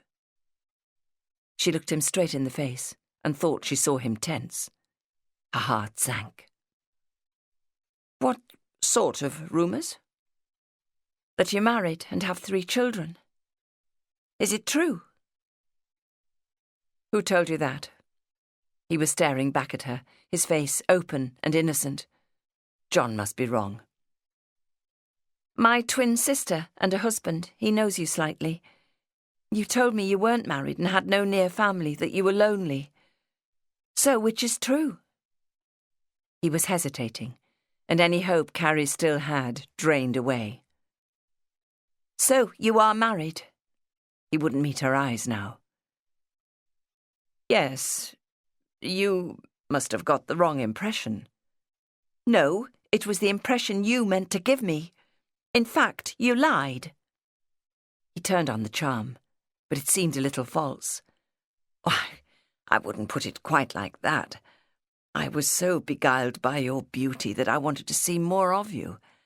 I couldn't help myself. You have the most wonderful eyes." He was staring into them now with the innocent look on his face again. Was it the expression assumed by the practiced liar? "You must forgive me. You don't understand the power that beauty gives you. I wanted so much to see you again." Her lips straightened. "Flattery won't help." "I was afraid you'd go straight out of my life when the audit finished if I didn't do something. I couldn't resist that first impulse." "What first impulse?" "I know I broke your glasses, but I always meant to replace them. I wouldn't have left you out of pocket. It was pure serendipity that they were sunglasses, wasn't it?" He smiled for the first time. Carrie's stomach lurched. She'd never for one moment suspected that her broken glasses were not a pure accident. She felt sick. "So you went out of your way to trap me? I thought you loved me in the way I love you." She felt tears start to her eyes. "Was I to be another scalp for your collection?"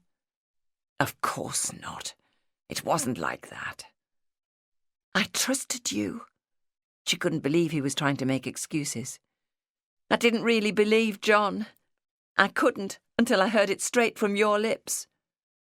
"You don't understand." She felt the heat run up her cheeks as anger gripped her. "Gerard, I understand only too well. It's lust you feel, not love. You've been softening me up to be your mistress, just as Connie said. I suppose the wife and 3 children are real. Yes, I can see they are. We could have made it work." "Oh, your wife doesn't mind? Or do you keep her in ignorance?" She could see his patience had snapped. "Carrie, you wanted it. You know you did. You were ripe and ready for it." "You were a dirty old man chasing young girls in the hope of getting them into your bed. You're despicable, a liar. You were using me for your own ends with no thought about how I'd feel. Thank goodness I came to my senses in time." Carrie stood up with a jerk, picked up her untouched glass of lemonade, and emptied it over his head. She heard his involuntary grunt of shock before she threw the glass at the wall behind him so that it crashed and shattered. She saw the other customers turn to look as she stormed out. Gerard Milner took a shuddering breath, pulled out his handkerchief and mopped his face, then looked round furtively to find everybody was staring at him.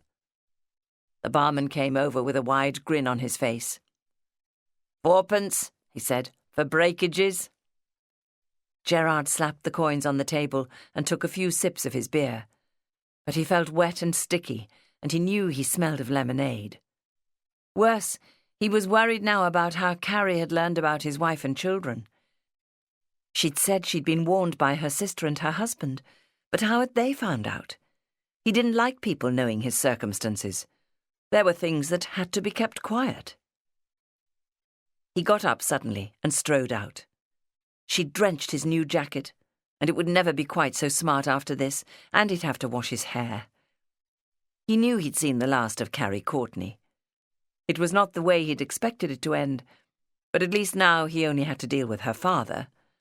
And Megan, of course. He needed to get home and cleaned up before she or Ivor noticed he'd been drenched. Carrie felt an utter loss of hope, a sense of futility, as she waited for a tram to take her home. She'd thought Gerard was showing love and passion for her, intense passion, which she'd certainly felt for him. She thought she'd found the love of her life at last, but all the time he'd been blatantly trying to seduce her. She could think of nothing else all evening.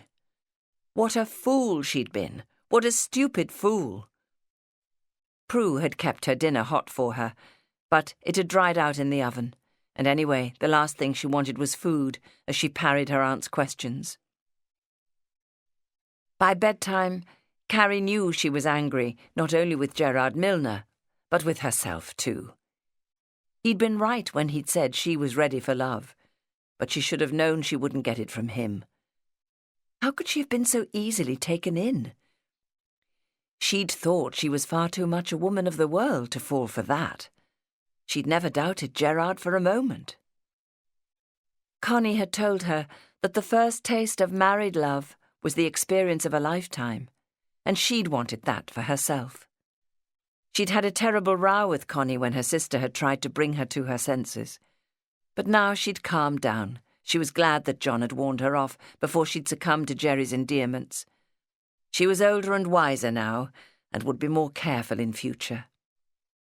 She was itching for revenge, but it gave her little pleasure to remember how she'd emptied her glass of lemonade over Jerry's head. That was not nearly enough. Fuming, she thought up all sorts of schemes to get even with him. She'd find out where his wife lived and let her know what he was up to. She'd go to his shop and break his windows, go inside and smash all those glass cases, scatter jewellery everywhere, make a scene in front of his customers. She'd just thrown herself angrily into bed when there was a tap on her door and Aunt Maud came in wearing her flannelette pyjamas and ancient dressing gown. She put a small tray with 2 mugs on the bedside table. "You seem upset tonight," she said, "so I've made us some cocoa to calm you down and help you sleep. Has something happened?" Carrie shook her head miserably. She couldn't possibly explain what had happened, not to her aunt. Maud sat on the end of the bed. "I've been meaning to have a word with you for some time," she said. "I'm pretty sure you're troubled, and I'm wondering if it has anything to do with that man I saw you with in a parked car just down the road." Carrie was stricken. So it had been Aunt Maud who'd passed them, and she'd never mentioned it until now. She felt another wave of guilt, and her cheeks were suddenly burning. "It has, hasn't it?" Maud said gently. "I don't wish to pry, Carrie. I mention it only because I fear for you." She reached for her mug of cocoa, and Carrie took a few sips from her own. It gave her something to do. "I'm all right. There's nothing for you to worry about," she said. Maud's blue eyes were soft and kindly. "You're very young still, and Prue says I must tell you something so that you understand and protect yourself." Carrie was calmer now. She supposed Maud had heard of her trouble from Connie, and that Maud was about to say much the same as John had in order to reinforce the message. "I was a bit older than you," Maud began, "when I met my fiancé. He was in the army, and we were very much in love." Carrie was instantly fascinated. "Fiancé? I didn't know you'd been engaged." "Yes. We were engaged for 2 years, and saving up to get married. We'd even set the date. But the country went to war with the Boers in South Africa, and Daniel was sent out there to fight. I never saw him again." Carrie put out a hand to cover one of Maud's. "That must have been terrible for you. I am sorry." "Oh, there's worse, Carrie, much worse. I did receive 2 letters from him, but they took a very long time to reach me. When I found I was with child, I wrote to tell him. I didn't say a word to anybody until his family informed me that he'd been killed. By that time, my pregnancy was well advanced. I had to tell Prue." "Oh, Maud!" Carrie scrambled out of bed to hug her. "How awful!" "Prue arranged everything for me. She couldn't have been kinder." Carrie could hear the anguish in Maud's voice. "She told our mother, and between them they kept it as quiet as possible. It was a terrible time for the whole family. Dad had been killed in a mine accident a month earlier. I brought huge disgrace on them all on top of everything else. But they were very good to me." Maud mopped her face with the hem of her dressing gown. "How did you manage? I've never heard so much as a breath of this. It must all have been kept absolutely within the family." "It was. Mother had grown up in Liverpool and had already decided she wanted to return, but she was waiting for the mining company to pay out compensation for Dad's death. I had to leave my job, of course, and Prue did the same. She rented a small house in Toxteth, and we moved there, while Mum stayed in St Helens with our brothers, who were still working for the company." "What about the baby?" "It was a boy. A healthy 7-pound boy. I called him Daniel after his father." "You had him adopted?" "I had no choice. I couldn't work and look after a child, and after my family had done so much for me, I had to go along with what they thought best." Maud was sobbing on Carrie's shoulder now. She blew her nose. "That's the worst part of it for me. I've heard nothing of him since I handed him over and signed the adoption papers. He would have been given a new name and a new family. But I have no idea where he is or what happened to him. All I can do is hope that he's happy." "I hope so too," Carrie said. "It must be awful thinking of your own child, your flesh and blood, and knowing nothing about how he grew up." "He was Daniel's flesh and blood too," she said. "I think it would have comforted me to bring up his child. Over the years, I've longed to see him, to have news of him, but it was not to be." "I always thought that you'd had a quiet, uneventful life, Aunt Maud."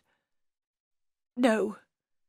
She'd recovered her composure now, and brought out a small box and 2 letters still in their envelopes, though they looked as though they'd been handled a great deal over the years. "This is the ring Daniel gave me." She opened the box. "A sapphire?" "No, it's a blue topaz. I don't suppose Archie would rate it very highly, but Daniel didn't have much money."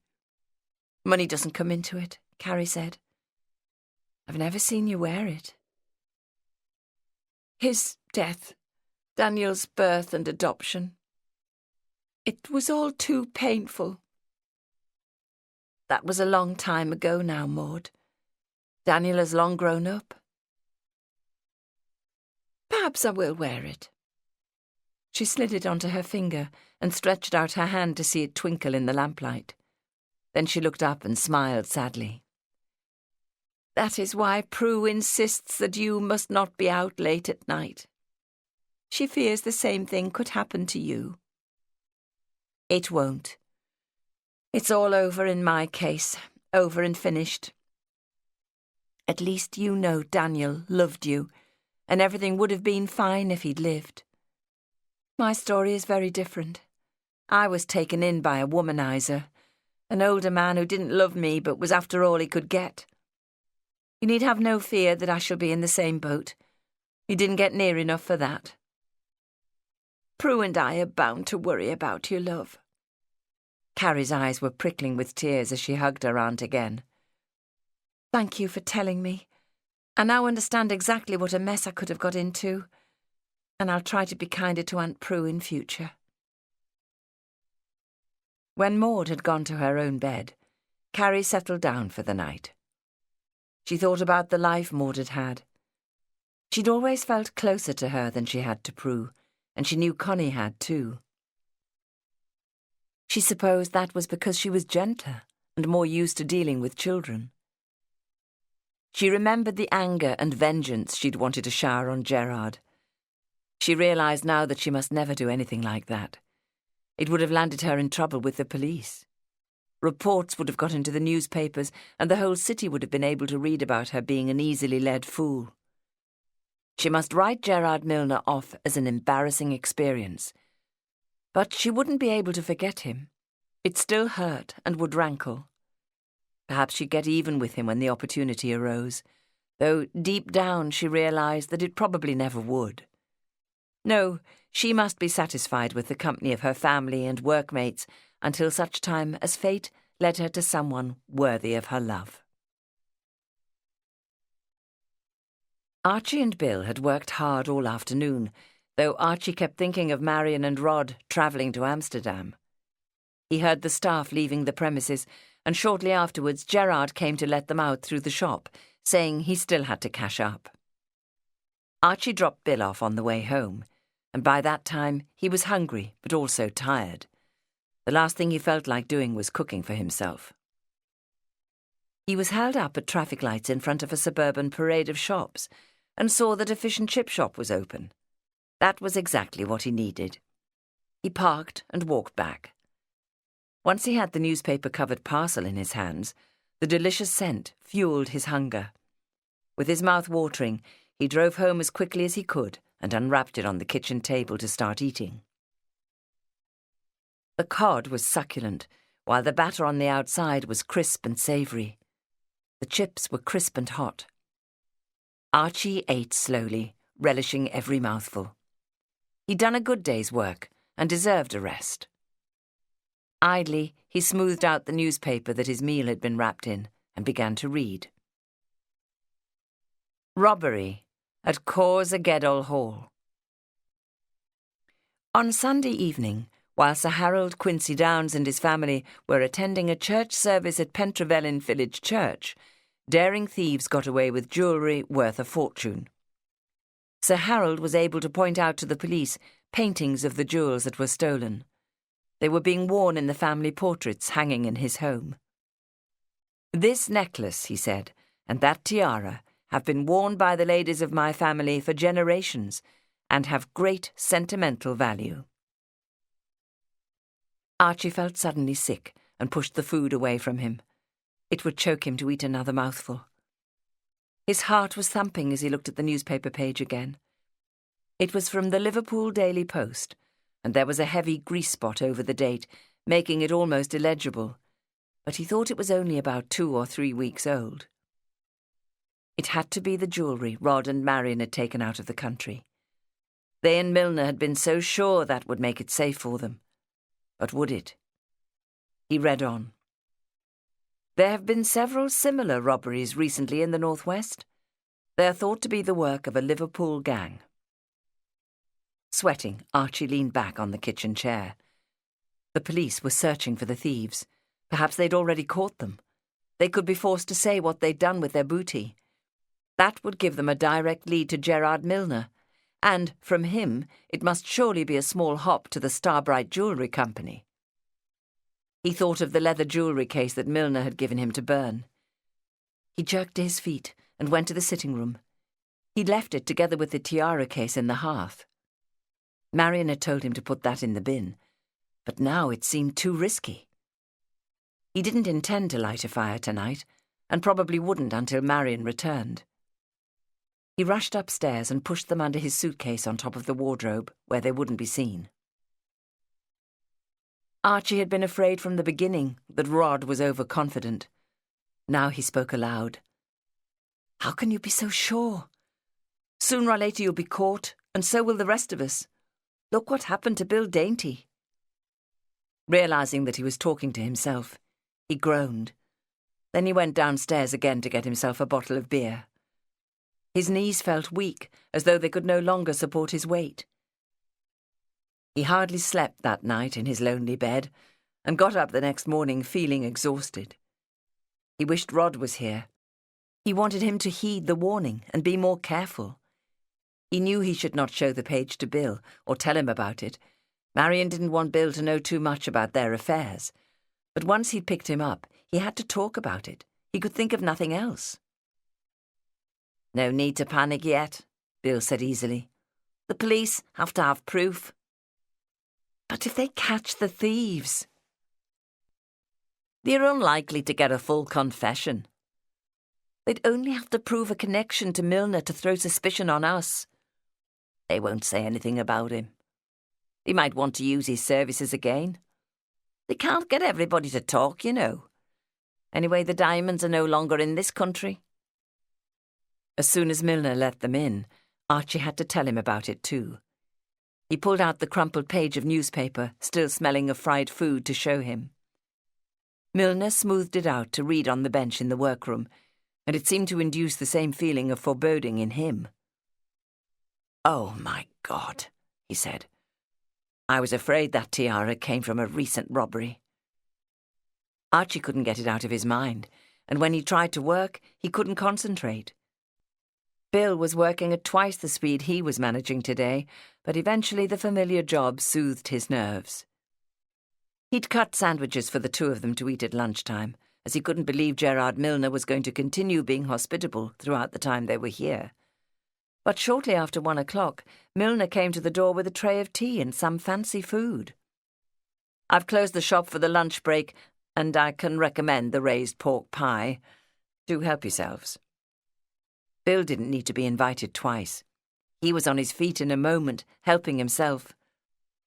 "This is very kind of you. Thank you. You're doing us proud. We don't usually eat this well at lunchtime."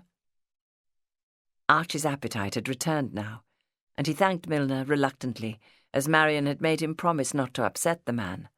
But he worried and fumed. Gerard Milner was a criminal. He must be to need the services Starbright was providing. He was also an adulterous seducer, but he was bending over backwards to be pleasant. Archie must try to do the same while he was working in his shop. It wouldn't be for much longer. Milner asked about the jewellery market in South Africa, drew from Archie his opinion of the gold and mining industry there. He felt he was being placated. He and Bill worked all day. Milner continued to be attentive with cups of tea, and in the evening Archie brought out the sandwiches he'd made that morning, and they were able to work on. It had gone 7 o'clock when Milner came to let them out. He urged them to be quiet as he led them to his private entrance. Archie felt the tone of their relationship had now been set, and he felt a little less aggressive towards Milner. He suspected that Milner kept chatting to him because he wanted to know more about Rod and Marion and their part in the Starbright venture. Rod had prepared him for questions of this sort, and he kept his wits about him and delivered the edited story. Chapter 14. Archie was getting ready for bed that night when Marion telephoned. "We've arrived back at Euston," she said. He was pleased to hear her voice and started to tell her of his worries. "Not now, Archie. That can wait until I'm home. We're coming up on the milk train. It gets into Lime Street at 5:45 in the morning, and we want you to meet us, as there'll be no public transport running at that hour, and not much chance of getting a taxi. I'll be there. Good. Everything has gone well for us, except we couldn't get sleepers on the train. I think Rod might want you to drive him home. That's okay. Looking forward to being back with you, she said. Archie hardly slept all night. He was afraid he might not hear his alarm and oversleep. His fear of them being picked up by the police was now a nagging anxiety. He would unload that on Rod, and perhaps he'd decide they should all leave in a hurry. He was awake and dressed in plenty of time the next morning, but left without making any breakfast. It was not yet light, and he shivered as he went out to the car. He was at the station 20 minutes before the train was due. The place seemed silent and empty. There was no sign that a train would ever come. He went back outside to the small car park where he'd seen a refreshment van. A newspaper vendor was leaning against it, drinking a mug of tea. Archie ordered one for himself, and now that he was up close, he could see that there was bacon cooking too. "That smells good," he said. "You'll have a hot bacon sandwich as well?" "Yes, please." "Goes down well on a cold morning," the man said, when he handed it over a few moments later, balanced on a bit of paper. "Do you do much business here?" asked Archie. "A little, while the cafeteria inside is closed. Can be quite busy when the train comes in." Archie finished his tea and took the sandwich back to his car. He was glad he'd not be seeing much more of Rod. He would have to return to his mother's house to get her ready to take the train to Southampton. They were booked on the Transvaal Castle, which would depart for South Africa on Thursday afternoon. He heard the train approaching and had to rush back to the platform. The passengers came off slowly, travel-stained and weary. Rod and Marion looked spent, but she threw her arms round him and kissed him. Rod slapped him on the shoulder, but with none of his usual heartiness, and for once he didn't want to drive. "I'm shattered," he said. "Plays havoc with me to spend a whole night without a bed." "I am too," Marion said. Archie made a small detour to drop her off at home first. It gave him plenty of time to explain his worries to them, but they took them as lightly as Milner and Bill Dainty had. Once on the way to Rainhill, Rod dozed fitfully. "I hope your mother is feeling better," Archie said, wanting no further delay to his plans. "Oh, so do I," Rod yawned. "I've booked rooms for us tonight in a hotel close to Euston Station. The ship doesn't start loading passengers until midday, so we'll have plenty of time tomorrow morning to get down to Southampton." On the way home, Archie had to stop at the parade of shops, as he knew there was little food in the house. He'd expected Marion to be asleep in bed by the time he got back, but she was up and looking much more like herself. He was delighted that everything seemed to have returned to normal, and he took her in his arms to welcome her with kisses. "I'm so glad to be back with you," she told him, as she helped him put the household supplies away. "I got into bed and thought I'd go out like a light, but it was our usual time for getting up and I didn't feel sleepy anymore. So I had a bath instead. But I don't think I'll come to work with you. There's plenty I can be getting on with here." Archie wanted to hear more about how things had gone in Amsterdam and was disappointed when she said, "Isn't it time you were picking Bill Dainty up? We've got to keep at it if we are to get the work finished."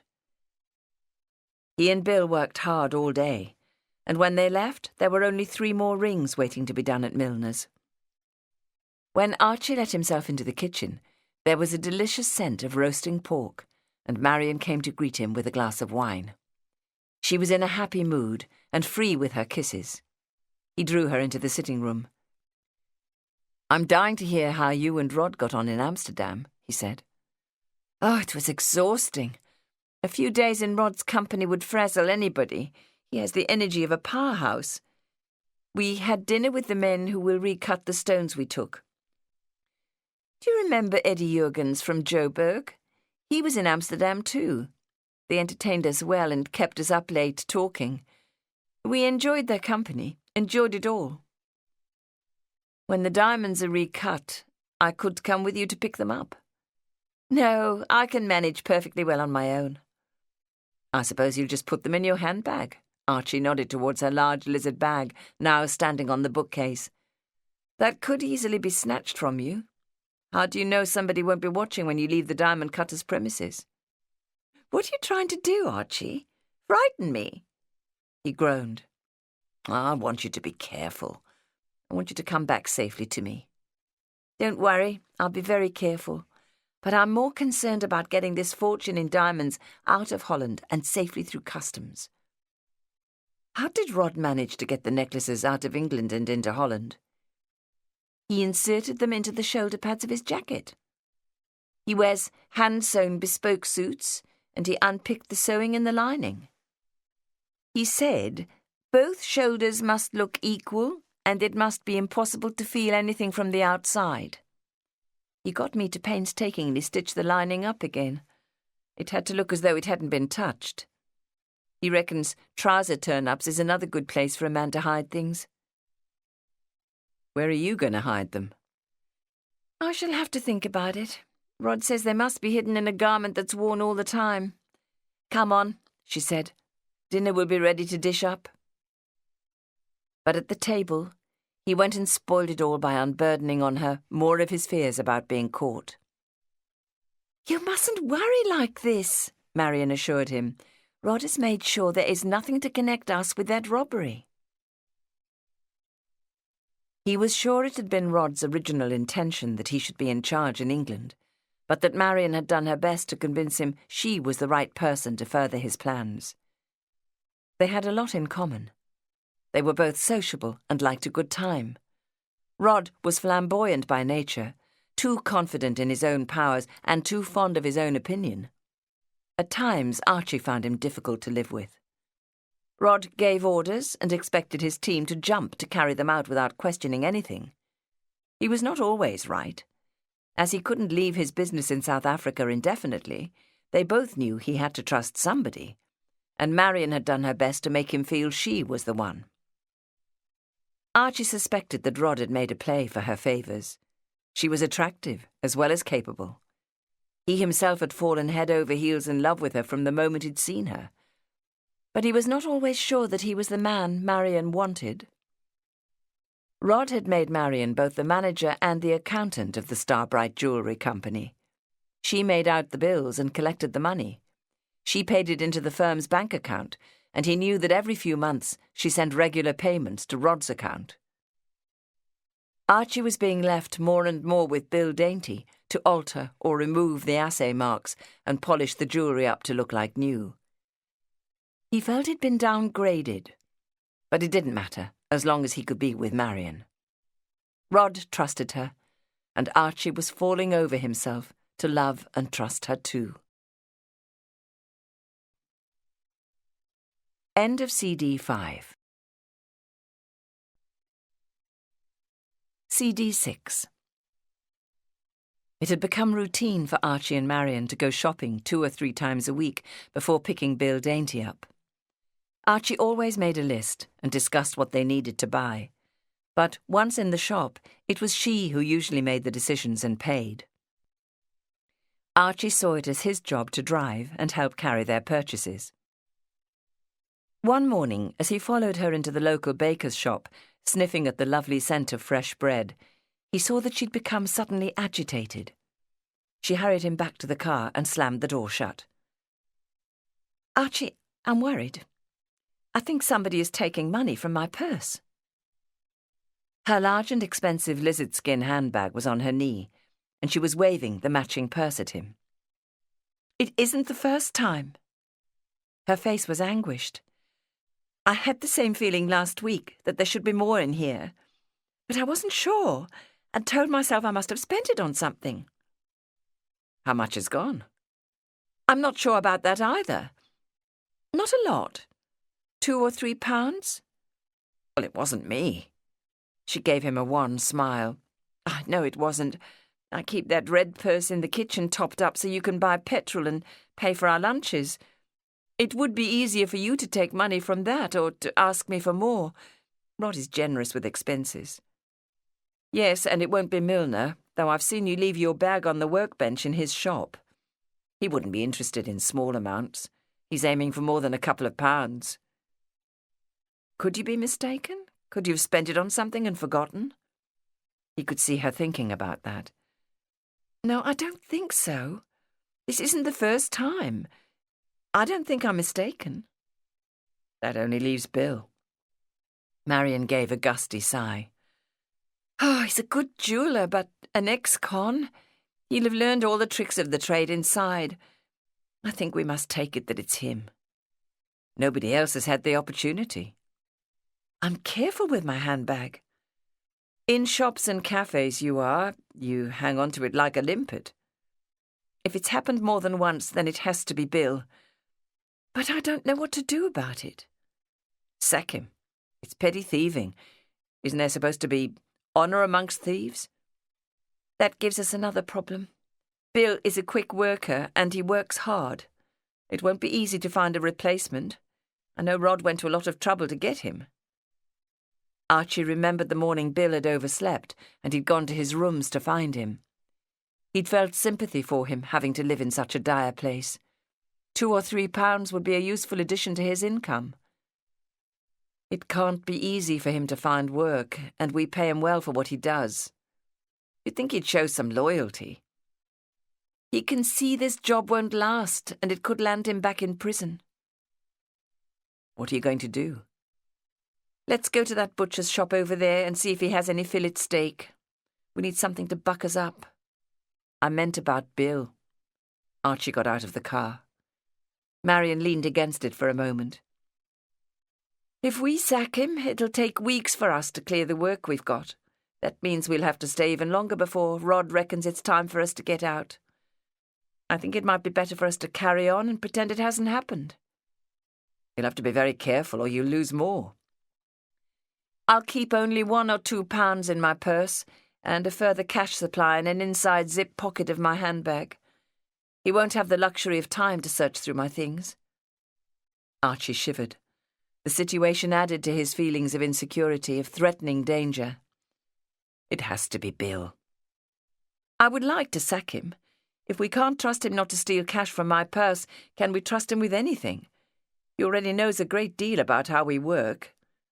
Possibly he knows too much. I don't want to upset him by accusing him and throwing him out. Better if we say nothing and pretend we haven't noticed. Archie sighed. We'll both have to be more security conscious. A lot more, Marion said. Watch your tongue. Try not to tell him anything he doesn't already know. Archie sighed. I suppose we shouldn't blame him for trying to put a little aside while he can. It's what the rest of us are doing after all. One evening later that week, Carrie went round to see Connie and John to thank them for bringing her to her senses and to update them on what had happened. Don't say anything about it to Dad and Aunt Prue, she said. I don't want the family to know what a fool I made of myself. I've already told Dad, Connie admitted. I had to do something. I was worried about you. Oh, no. Carrie covered her face with her hands. What did he say? He suggested that John try to talk some sense into you. No, John said, that was Marion. He was raring to go and punch Milner on the nose. Oh, goodness, Carrie groaned. You haven't said anything to the people at work, have you? I mean, they know Gerard. I don't want them to talk and the rumours to get back to Mr. Groves. Of course not, John assured her. They'll hear nothing from me, I promise. That didn't soothe her. I hope I can rely on that. Connie burst out. You can trust John. He'd never let you down. There was an uncomfortable silence until she said, John's mother has made us a sandwich cake. I'll make a cup of tea to go with it. Carrie felt things were back to normal when John said, You must know that the men in the office talk about you a lot. You're the only girl they know has been taken on as an article clerk, and you're a real hit since you had that makeover from Marion. Connie giggled. John says he doesn't need to fix any more blind dates with his friends. You've got the pick of the office now. I'm getting asked out quite a lot, Carrie said, but I haven't been out with anyone I'm particularly keen on. You must keep going, Connie told her. Isn't there anyone you fancy? No, you know who I fancied. Don't let him put you off everyone else, John said. That way he'll do you lasting damage. You've got to accept invitations from people you work with. Get out and have some fun. If you find you've made a mistake and don't like the person, you don't have to go again. In the office the next morning, Carrie heard the men talking about a swimming competition at Guinea Gap Baths in Wallasey, where two of them were going to compete. Charlie Tate, a fourth-year articled clerk, asked if she'd like to go with him on Saturday afternoon to watch. She liked him, and it might be fun, and so it turned out. It was a lovely sunny afternoon, and Charlie was good company. He never stopped chatting, mostly gossip about the staff. Neither of their colleagues was placed in the competition, but they joined up with them later and walked into New Brighton to buy fish and chips. They sat and ate them on the promenade, and then went to the show at the end of the pier. They voted it first rate, but by the time they came out, they'd missed the last boat back to Liverpool and had to return by train. The buses and trams had stopped running when they reached Lime Street, so they all piled into a taxi. Charlie got out early on, and Carrie wasn't the last, but they wouldn't let her pay her share. Aunt Prue was still up, and cross with her for being so late. On Monday, Charlie said, "It was a good day out, wasn't it?" "Great, I really enjoyed it," Carrie agreed. "Thank you for inviting me." "Shall we do it again this weekend?" he asked. She was pleased. The weather wasn't so kind to them, but the summer crowds were still thronging the beach. They went to a small cafe on the front for fish and chips again, and afterwards he took her dancing in the Tower Ballroom. He was an excellent dancer, and Carrie felt ready to be swept off her feet. He saw her home and kissed her several times at the gate. John approved of him. "A decent chap. He was on my list to introduce to you, but you've managed to get together without any help." Carrie went out with Charlie a number of times, but somehow she didn't feel the pull of attraction she'd felt for Gerard. It just didn't come. Adam Winters was a manager in the firm and 9 years older than her. She was thrilled when he suggested taking her to a variety show at the Empire Theatre. She thoroughly enjoyed that. His manner was restrained and his kisses brief pecks, and she liked that too. Gerard Milner had put her off too much fondling. Adam lasted only a couple of weeks. He was too stiff and reserved in every way. He seemed an old man already. Clive Dance was the office comedian, and Carrie found him a laugh a minute. But that didn't develop far either. The best thing about being more sociable was that she was getting to know the people she worked with, hearing all the office gossip and feeling at home in their company. When Robbie Wilson began paying her more attention, she held back for a time, but the job kept throwing them together. He was a leading member of the gang Tim had told her about. She thought he was lazy and didn't like him very much. He was quite good-looking, but he'd mocked her for being too keen on the job, and he never did more work than was absolutely necessary.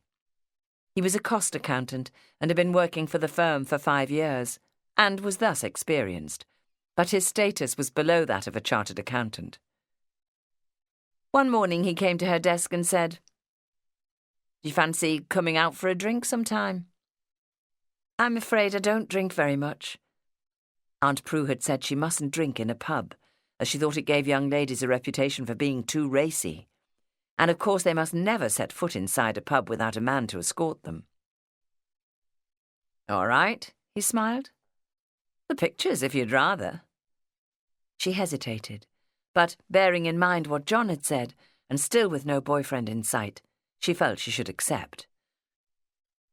"Thank you," she said. "I'd like that." "Tonight?" "I'm afraid Saturday is the only night I go out. My family think I should stay home to study on weeknights." "All right, Saturday then. It's a date. I'll find out what's on." He came back from lunch with last night's Echo. Not a lot, I'm afraid. There's W.C. Fields and David Copperfield, or the film version of Chu Chin Chow. I can't say I fancy either. Both appealed to Carrie, but before she could say anything he went on, At the Regal there's Peter Lorre in The Man Who Knew Too Much. That sounds much the best bet. What do you think? Yes, if it appeals to you. Carrie made a great effort to look nice.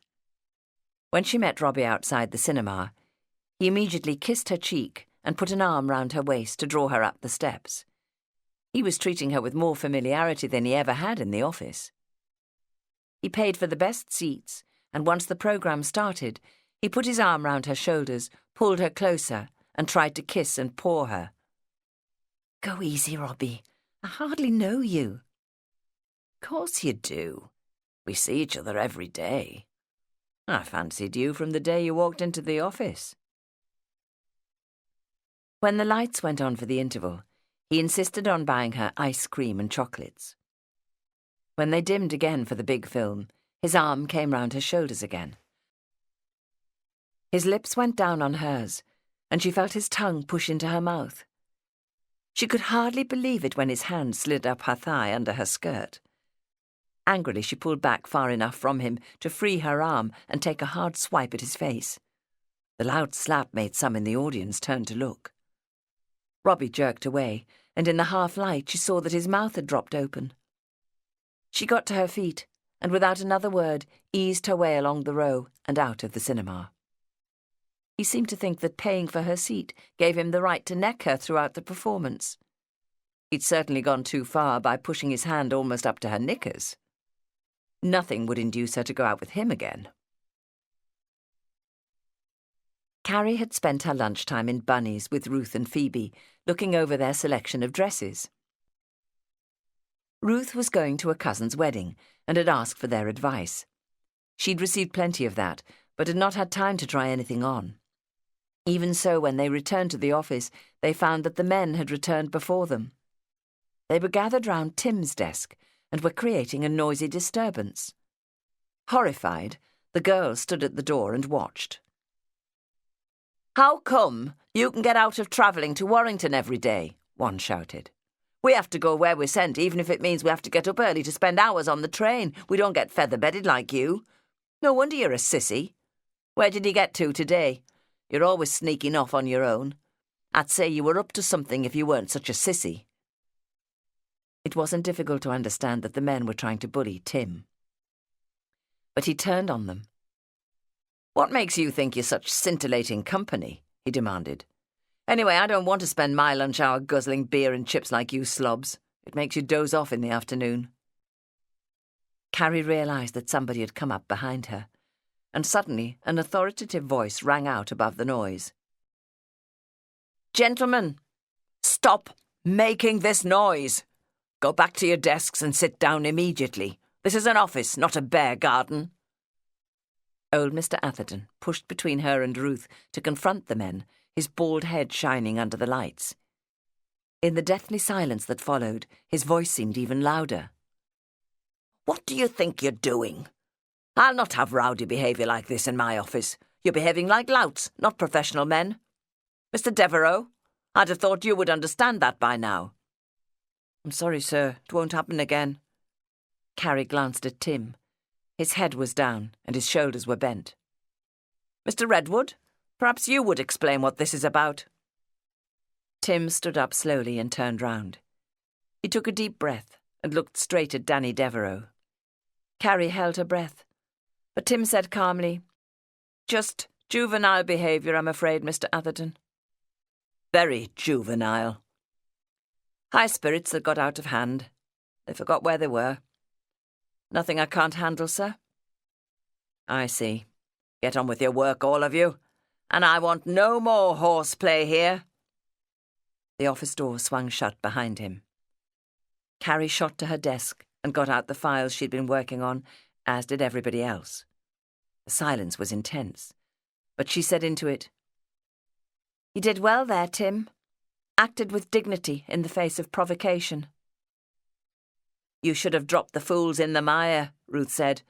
"Told Mr. Atherton that they're ganging up on you. It would have served them right."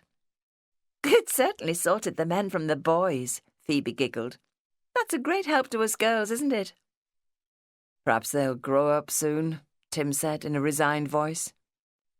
Carrie opened a ledger, glad to find that Tim could cope, and full of admiration.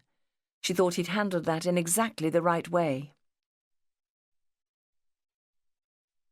Chapter 15. One afternoon the following week, Carrie looked up from her work to see Mr. Hetherington at Tim Redwood's desk. Tim seemed to be in trouble.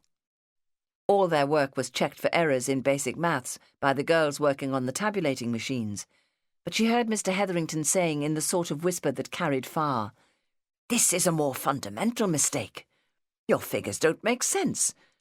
Either you've put something in twice or you've added something in that shouldn't be there. It'll be good practice for you to trawl through what you've done to find it and put it right."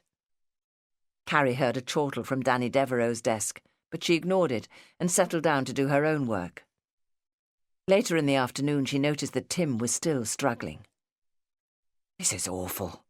His face was agonized. "I've searched through these figures 3 times and my head is spinning. I can't think straight anymore." The trolley with afternoon tea had just been pushed into the office. Carrie got up to fetch 2 cups. "Have this and 10 minutes rest," she said, and put a brimming cup on the corner of his desk. He took a gulp and swung round to talk to her. "Oh, thanks. I'm certainly in need of it. I can't believe it's 3:30 already." "You're tired." She could see other jobs building up in his in-tray. "Wouldn't it be better to leave that until tomorrow? If you're fresh, you'll probably see the problem straight away." "No. Heathers expects it now. I must seem to be competent. I ought to be able to do it." "He's in with Mr. Groves at the moment." She pulled a chair up beside his. "All right, start at the beginning and talk me through what you've done. Perhaps I can spot it." It took her 20 minutes to find the problem and recalculate the figures. "Gosh, Carrie, I'm very grateful. How do you do it?" "I stop and take a break when my head gets woolly. There's no point in carrying on when you feel like that. You just drive yourself up the wall." The very next day, Tim told her that word was going round the office that she was easy on the eye, but completely untouchable. "You're said to be straight-laced and frigid. Absolutely no fun at all, a bit of a pain." "Oh!" She was taken aback, but had to smile. "I know who started that story," she said, and told him about her outing with Robbie. "Perhaps that'll put the men off you." Tim grinned at her. "Round you like bees round a honeypot. The only time I have a chance to speak to you is on Saturday mornings when we go to the lectures in Fenchurch Street. OK, 2 of Atherton's clerks go too, but they leave us alone. We keep being thrown together, and on the whole we rub along pretty well, don't we?" "On the whole?" She smiled. "How about coming out on a date with me? I have to keep my nose to the grindstone during the week, but I allow myself a night off on Saturdays." "Same here. Yes, I'd like to." "Good. How about next Saturday? Since we go to the lecture in the morning, I'd love to suggest a spot of lunch and staying in town, but I can't. I'm afraid a trip to the cinema is about my limit." "That's fine, Tim." "Good. This is going to be one in the eye for the other men."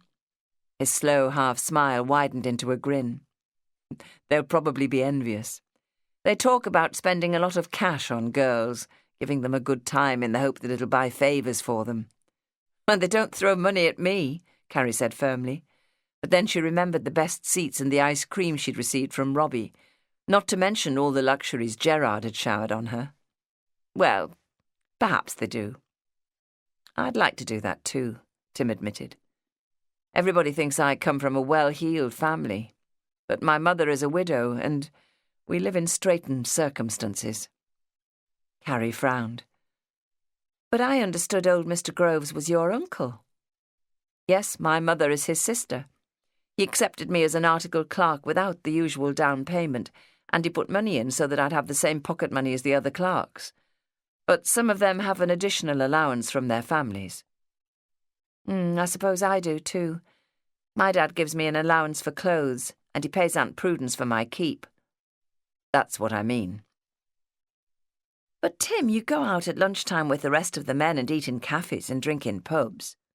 No, I don't. I may leave the office with them, but I don't stay with them. My mother cuts me a sandwich and I eat it on the hoof or on the park bench if I can find one. I go round the shops or to the market once or twice a week because Mum thinks food is cheaper there. Everybody thinks I'm weird. That's the gossip I hear on the grapevine. Carrie smiled. Oh, Lord. He looked embarrassed. Why don't you stay in the office to eat? Surely you'd prefer to do that on wet days. He sighed. I did try it, but the girls teased me and they kept talking about clothes and lipsticks. It's considered normal here for the men to go out and the women to stay in. To stay in would mark me out as even more weird. I'd have thought the lads would want to stay in to chat up the girls. Ruth is good fun, and Phoebe's very pretty. My problem is that I don't fit in anywhere. Carrie smiled. You know that isn't true. As you said, you and I rub along all right together. You could stay in and we'd eat at my desk and talk about anything you like. Honestly? Is that an offer? He laughed. Or even better, would you come and eat at my desk? Right. Tomorrow I will. Excellent. You're very kind, and so is Uncle Jeremy. He says he's doing this for me so I'll end up with the means of earning a reasonable living. Carrie hesitated. Is accounting what you'd have chosen as a career? I'm one of those hopeless creatures who's never had the slightest idea what they want to do. I don't seem to have much aptitude for maths, but then I don't seem to have much aptitude for anything. My mother is relieved because she couldn't afford to put me through any other sort of training, but you can see why I have to appear bright, alert, and keen on accounting. I have to take advantage of what I'm offered. Oh, Tim, you're doing fine. Today is just an off day. I'm having quite a lot of those. Carrie was glad he'd opened up to her. Right, so now I understand. We're friends, and I want to go to the pictures with you, providing you don't paw me and want a neck throughout the performance. I wouldn't have the nerve to do that. And I want to pay for myself. No, that's not what I meant. He threw up his hands in horror. I've said it all wrong again. I can afford to take a girl out once in a while. No, I mean it. It might hurt your pride, Carrie said, but I know what straitened circumstances are. Habit makes my Aunt Prue economise whether she needs to or not. I count myself very lucky to have a father who's willing and able to give me money. On Saturday morning, they were required to be in the office at 9 as usual, but they left in time to walk to the offices of the Liverpool Society of Chartered Accountants for the lecture at 11 o'clock. Instead of the suit Tim always wore to work, he wore slacks and a tweed sports jacket. He seemed different, more relaxed. They both had to concentrate on the lecture, but afterwards he said, I hope it's still on for tonight. We made a date to go to the pictures. Yes, of course, providing you're happy for me to pay my way. Again he gave that slow half smile. Not entirely happy, but if you really meant what you said, I did. I'll agree to anything to have you come. What's on, do you know? No, she said. I should have looked in the paper. Here's our tram, and it goes past the Odeon. If we keep a lookout, we might see what's on there. As the tram clanged past, Tim said, it's The Informer with Victor McLaglen and Heather Angel.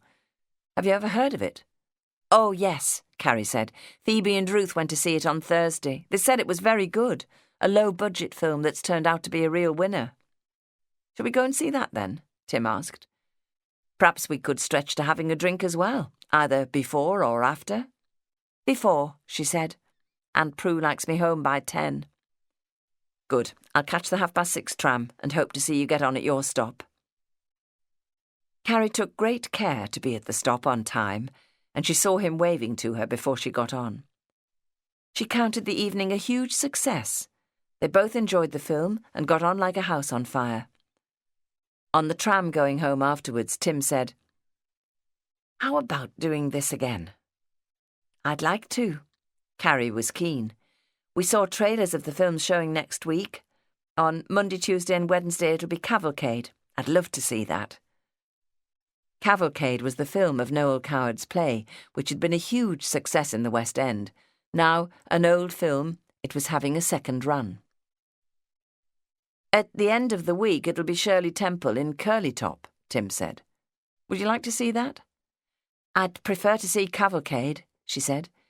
"It's said to be a pageant of patriotism, the story of one family from the Boer War to the present, taking in the sinking of the Titanic and the Great War." "It would mean going on Wednesday night," Tim said. "But I would like to see it. I missed it the first time it came round." "I'm tempted," Carrie said. "Why not?" He smiled. "We can spend more time studying at the weekend." "Then it would be sensible to go straight from work and have a bite to eat beforehand," Carrie said. "No point in going home and coming back into town. Could we stretch to that?" "I think so, yes. Let's make it a special occasion." Carrie looked forward to it, and on Wednesday she wore her best dress to work. Just before 5 she went to the cloakroom to powder her nose, apply a little lipstick and redo her hair. "I've had a scout round for a cafe," Tim said. "There aren't many that stay open in the evening, but Robbie recommends this one." They had cheese on toast, followed by cakes. A treat for me," Carrie said. "I hardly ever eat out." "I never do," Tim said. "I can't remember the last time." His brown eyes had gold specks in them, and when he smiled at her, she decided that she liked him very much. It was also a treat to take his arm on the walk to the Odeon. It was a dark and chilly night, but the city centre lights lit everything with a warm golden glow. Suddenly she pulled him to a halt. "I think that's my dad's car," she said, peering closely at a parked vehicle. "Yes, that looks like his number." "Very smart," Tim said. "This year's model, an Austin 10-4 Litchfield saloon." Carrie remembered seeing it parked in almost the same place where she'd been killing time waiting for Gerard Milner to meet her. "Gosh, yes, and here he is." She waited until he was nearer. "Hello, Dad." She reached up to peck a kiss on his cheek. "Fancy seeing you here," he said awkwardly. Carrie caught sight of Marion then, who was a little behind, and for a moment she thought the older woman looked put out to see her, but then she was smiling and came to kiss her cheek. "This is Tim Redwood," Carrie told them. "He's another article clerk at Atherton and Groves. In fact, he's Mr. Groves's nephew." She knew Tim would shrink at that. "Tim and I are going to the Odeon." "I'm pleased to meet any friend of Carrie's," her father said, and shook Tim's hand. Carrie introduced Marion. "She's like a fairy godmother to me. She tamed my hair for me." They all laughed, and she went on. "What are you both doing here at this time of night? Dad, I've seen your car parked here before.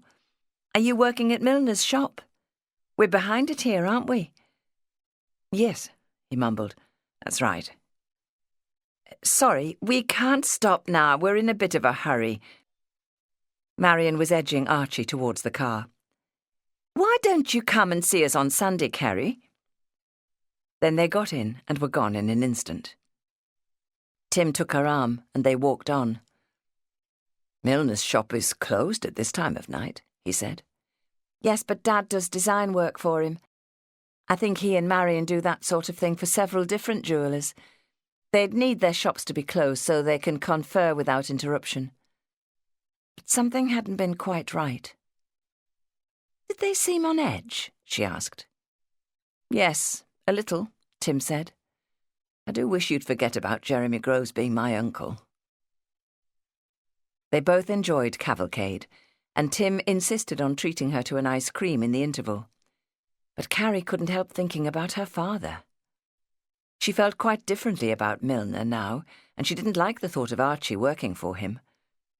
Her father seemed to cloak his life in mystery, and she couldn't help wondering why and feeling curious about what he and Marion were really doing.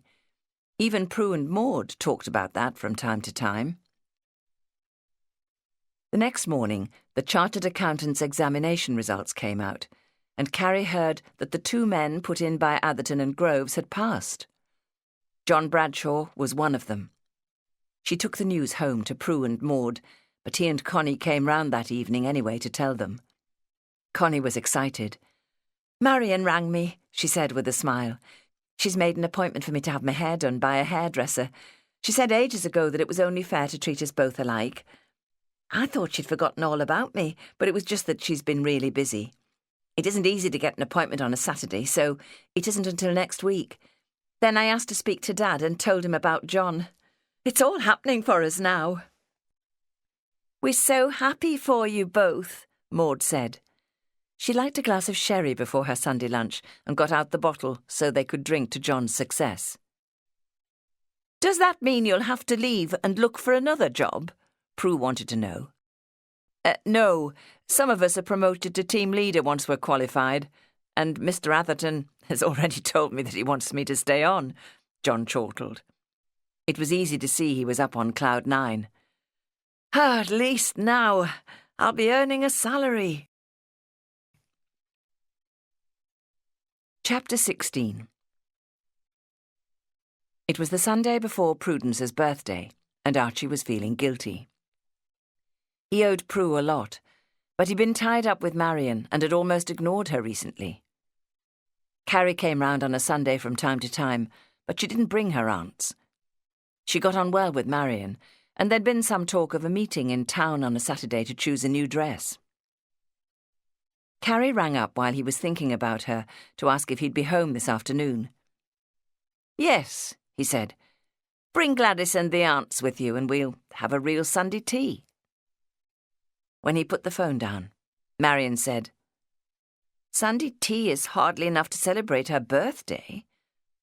"She'll be 68. It's not an occasion for a huge celebration." "Give her that new Peter Pan collar you made up," Marion suggested. "She'll love it. It's an example of your very successful design and made with your own hands, though it might be better if you don't mention that. She might ask where you made it and you don't have a workroom here." Archie swallowed hard. The gold he'd used for the collar had been melted down from stolen goods, and he'd made it in a workshop belonging to a jeweller hoping to fence them at a profit. It hasn't been assayed," he said. "Prue will understand why not. You can offer to have it done for her." "The gold I used wasn't mine. Really, the collar isn't mine to give." "You gave me one," Marion laughed. "And the workmanship is certainly yours. You made that in Ormskirk at Kelthorpe's shop. He might or might not realise that some of his gold has gone missing, but there's nothing he can do about it either way. He can hardly report it to the police." Archie recoiled with horror at the thought of giving stolen goods to his sister. "If you felt that badly about it," Marion said, "you could offer to pay Calthorpe for what you used." "I could take Prue out for a meal instead," he said. "Take all the family out to celebrate. After all, my son-in-law has successfully passed a big landmark. He can afford to keep a wife now." "A good idea," Marion said. "And you've had great success with your designs and cemented your relationship with Gordon and Mayle. They'll welcome you back with open arms if and when you want to go back." When they arrived that afternoon, Prue said, "Well, you may be living in this country now, but we've seen precious little of you. You must be working really hard." "Yes," Archie managed. He was taken aback. He'd meant to play the work angle down. He was ashamed of helping thieves to fence their goods. "So what is it that keeps you so busy you can't find time to visit your sisters?" Prue had always had an acid tongue. He felt her gaze boring into him. Marion came to his aid. "Archie's been designing for his firm in South Africa. He's had marvellous success. I'm very proud of him." She was speaking rather more quickly than usual. "Have you seen those Peter Pan collars? His design is spread everywhere." "Yes," Carrie said eagerly. "They're very pretty and suit everyone." "I have too," Maud said. "One of the teachers at my school has one." "It's my birthday next Saturday," Prue said. "I don't suppose you've got one for me." Archie saw the warning glance Marion gave him. Actually, he has, she said. He's had one made specially for you. She'd wanted to get that in before he could tell Prue he'd made it himself. Shall we give it to her now, Archie? After all, we've whetted her curiosity? He had to struggle to get the words out. Why not? Marion shot off to get it. Luckily, I wrapped it up the other day. Here you are, Prue. She put the package on the drinks table beside her. Do open it now. Slowly, Prue removed the wrapping paper and folded it carefully. Marion had put the necklace in a cardboard box that had held a bottle of her perfume. Sorry, there's no case for it, Archie said. Well, I can't expect everything. Prue took off the lid and gasped with pleasure. Oh, it's very nice. Thank you. It's 9-carat gold, Marion informed her, and very good workmanship. It's lovely. Let's try it on you. Carrie was on her feet and arranging it round Prue's neck. It fits fine, but your dress has a collar, so it doesn't look good with that. I'll buy you a black jumper for your birthday, Maud said. Collarless, of course. That would be just the thing. Prue had the necklace off and was cradling it in her hands. You don't think I'm too old to wear something like this? No, Marion confirmed. Everyone's wearing them. I'm also thinking of taking the whole family out for a celebratory meal on Saturday evening, Archie said. Are you up for it, Prue? Oh, what a marvellous idea, Dad, Carrie enthused. Wonderful. Later, when their guests had gone, Archie and Marion went to the kitchen to start preparations for their supper. Archie was carving some ham when Marion announced, I won't be coming with you next Saturday. He didn't like doing anything without her. Why not? They see you as part of the family. I often go out without you on Saturdays, and I've arranged to see a cousin in the evening. I didn't know you had any relatives here. Can't you bring him too, or put him off for a week? Was it really her cousin she was meeting, or was this just an excuse? Why was he always so suspicious? Isn't it safer to keep our families apart? I can't see what difference that would make, he said irritably. He'd never met any of her family. It seemed she didn't want to introduce him to them. She was spending time in the week apart from him too. I have to keep the books up to date, she'd explained. Make out bills and look after the cash.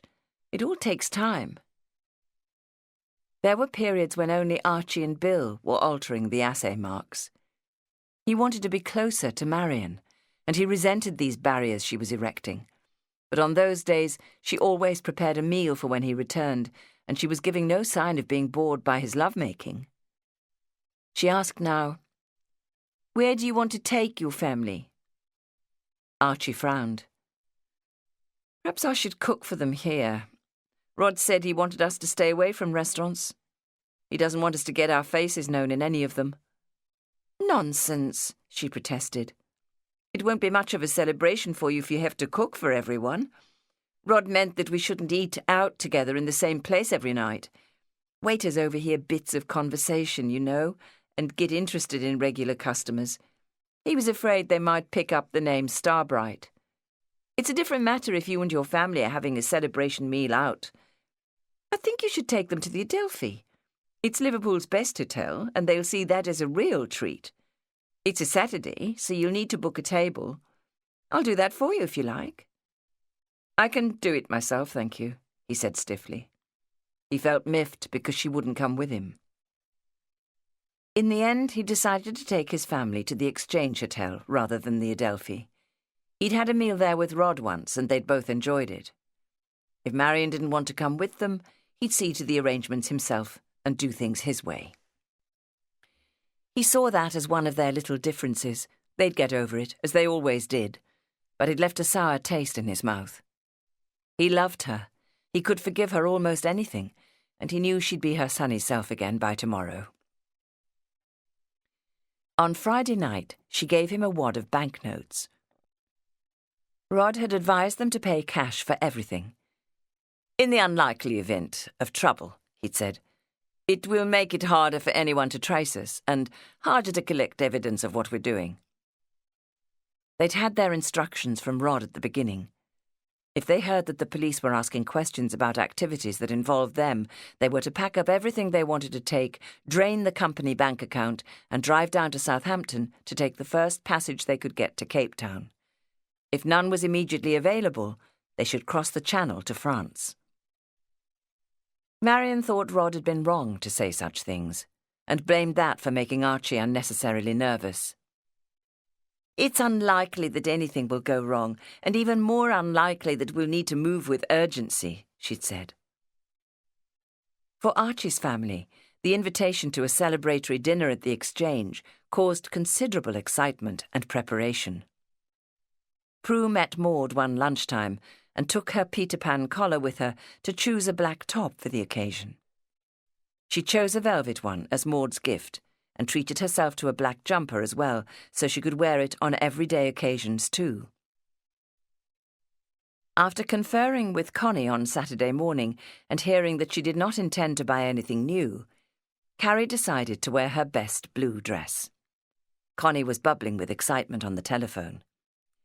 "I've had my hair done by Marion's hairdresser, and it looks absolutely terrific." "She's put it up like mine?" "No, I don't have time to put it up before I go to work every morning. She's cut it short. I'm a busy housewife too now, Carrie. I hardly have a minute to myself." "I thought we decided it didn't suit us short." "It does, the way Zoe's cut it. But that's not all. I'm going to announce the most wonderful piece of news to the family tonight. But I've got to tell you first. I can't keep it to myself a moment longer. I'm pregnant, Carrie. Isn't that marvellous? And it's come at just the right moment, now that John is qualified." Carrie said all the right things, and even managed to sound thrilled and excited, but she couldn't help feeling it would move Connie further away from her. Her twin was experiencing all life's big moments now, and she was being left further behind. But no, after more thought, she decided that she herself wasn't ready to have babies yet, and she didn't feel envious about that. On Saturday night, Carrie and her aunts went into town on the tram. She found Connie and John with her father waiting for them in the bar. "Connie," she said when she saw her, "I can't believe the difference that haircut has made. You look absolutely beautiful."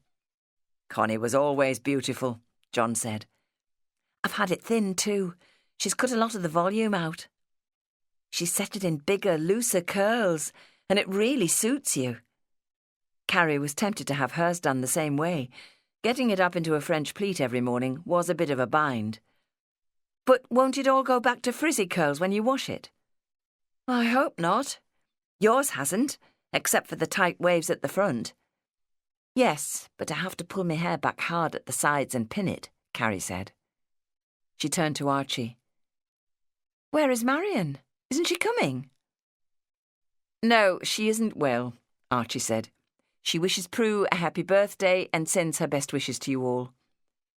"She said she wasn't well this afternoon," Connie agreed.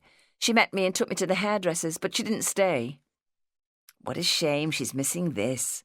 I hope she's better soon." Carrie was sympathetic. She enjoyed Marion's company. It was rare to see all her family together like this. Prue was wearing her new black velvet blouse with Dad's gold collar and a hat to complement her outfit. Dad was in the suit he'd bought for Connie's wedding, while John's suit was the one he wore to work. "Yes, poor Marion. She was looking forward to this," Archie said. "Ah, here comes the bottle of champagne I ordered." "Champagne? Wow." As the waiter poured it, bubbles raced up to sparkle above the brim of Carrie's glass. Archie raised his own glass. "We've a lot to celebrate," he said. "You've qualified as a chartered accountant, John. Prue, it's your birthday, and I've had success with my collar design." They all drank to that, and Carrie felt the bubbles rush up her nose. John said quietly, "Connie and I have another reason to celebrate. So, I ask you to raise your glasses again. We're expecting our first baby." The family exploded with pleasure and excitement. There was an outburst of good wishes and congratulations, and questions were fired at the couple. "Connie, are you going to give up work now? Will you be able to manage in that flat with a baby?" The head waiter came to tell them their table was ready, and Archie ordered another bottle. Carrie followed her family into the dining room, where they were shown to a round table with a low bowl of fresh flowers in the centre. Her chair was pulled out for her, and she looked with pleasure at the sparkling cutlery set on starched white damask. More champagne was being poured for them, and they were still settling down when Carrie looked up to see Marion come to the restaurant door. She was smiling up at her companion, a handsome gentleman who was holding the door open for her. Carrie tried to attract her father's attention, but he was laughing with Connie, and within the split second it took her to turn back, Marion had vanished. Carrie was perplexed. Had it really been Marion, or was she mistaken? Had anyone else seen her? She looked round. They all seemed to be talking and laughing. Aunt Maud, though, sitting next to her, looked surprised, if not a little shocked. Her eyes came up to meet her niece's, and Carrie knew she'd seen Marion too. She'd ask her about it later, when they were alone. She was becoming increasingly suspicious about her father and Marion. There was something odd about the way they lived. Theirs was not a normal household. Did the designs for jewellery that he sold allow them to live at this luxury level? Carrie didn't need to ask Maud. When they reached home that night, they all went straight up to bed. Carrie was hanging her dress in her wardrobe when Maud tapped on the door and came in. "Did you see Marion come into the restaurant with another man?" "Yes, I thought you did. Whatever can be going on?" "She didn't expect us to be there. Couldn't have done. She shut off like a scared rabbit as soon as she caught sight of us. Archie said she was sick." "They're hiding something." "But what?" Neither of them had an answer. Archie decided the dinner had gone well, even without Marion. But he'd really missed her tonight. He'd come to rely on her keeping social occasions on the rails.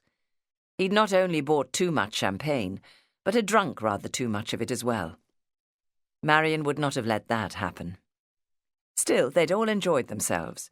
He'd managed his last duty by asking the waiter to call 2 taxis. He'd put Prue, Maud and Carrie into one, and Connie and John into the other, and paid the drivers to take them home.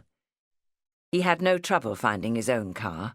It was just about the only one left parked in the street. There was hardly any traffic on the road at this time of night, so driving was easy, and he got home with no trouble.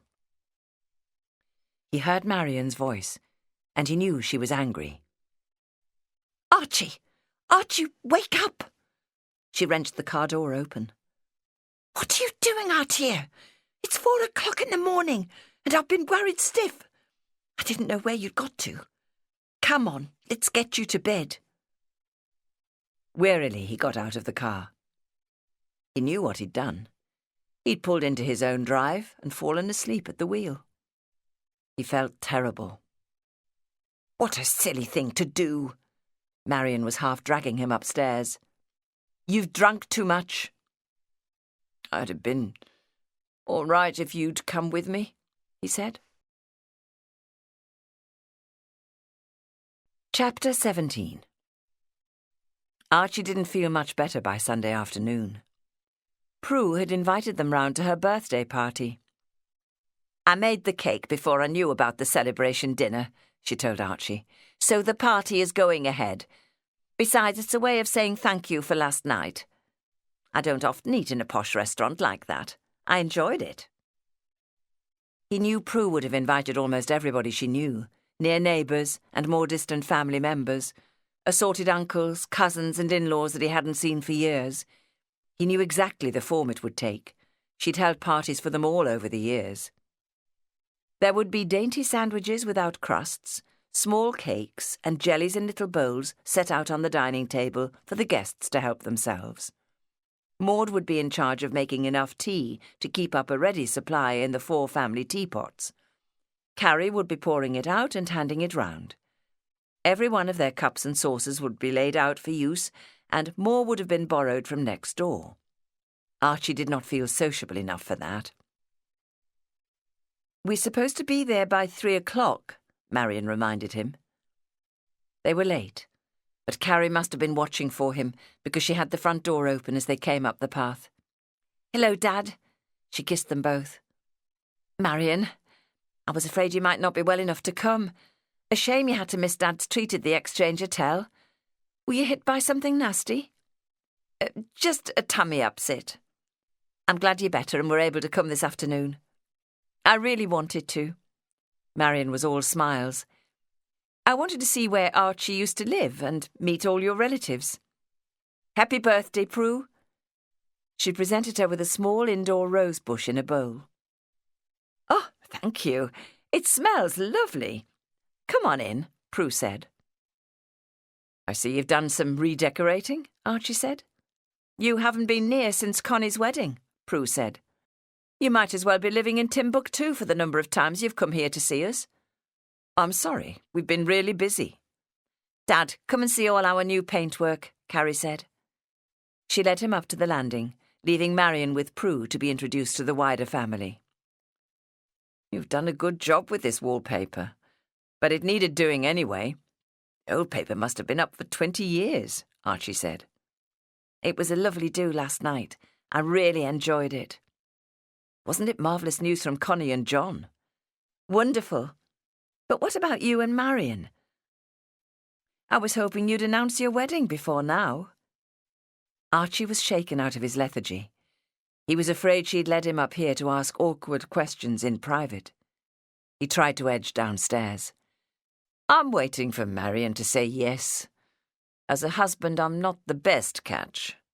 "Oh, I don't know. You're not bad-looking, in a battered and well-used way." Archie smiled.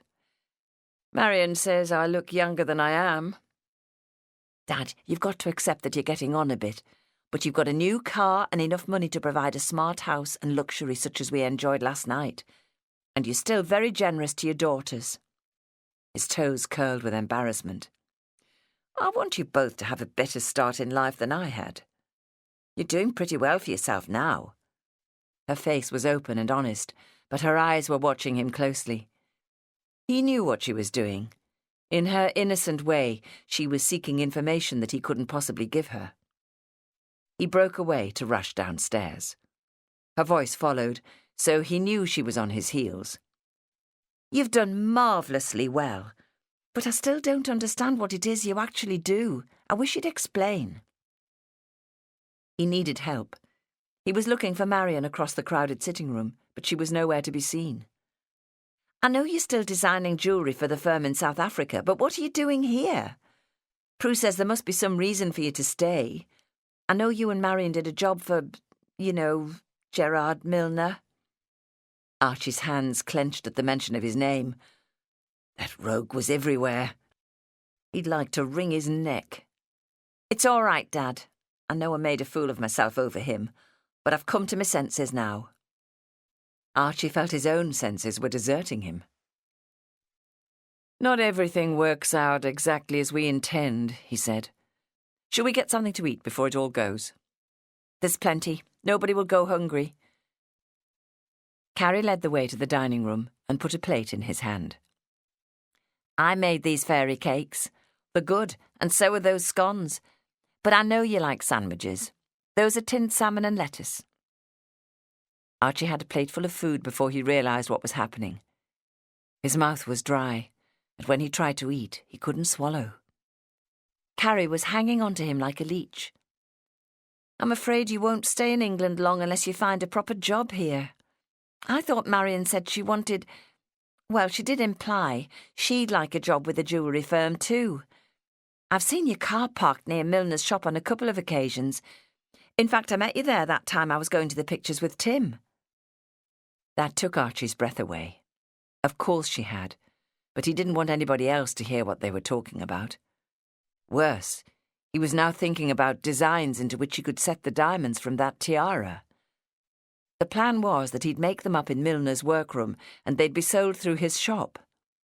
The very last thing he needed was for Carrie or anybody else to know of the real connection between him and Gerard Milner. As I said, not everything works out as we'd like it to. He knew he'd made a mess of that. Why hadn't he told her there was a restaurant near there that Marion liked? That might have put her off the scent.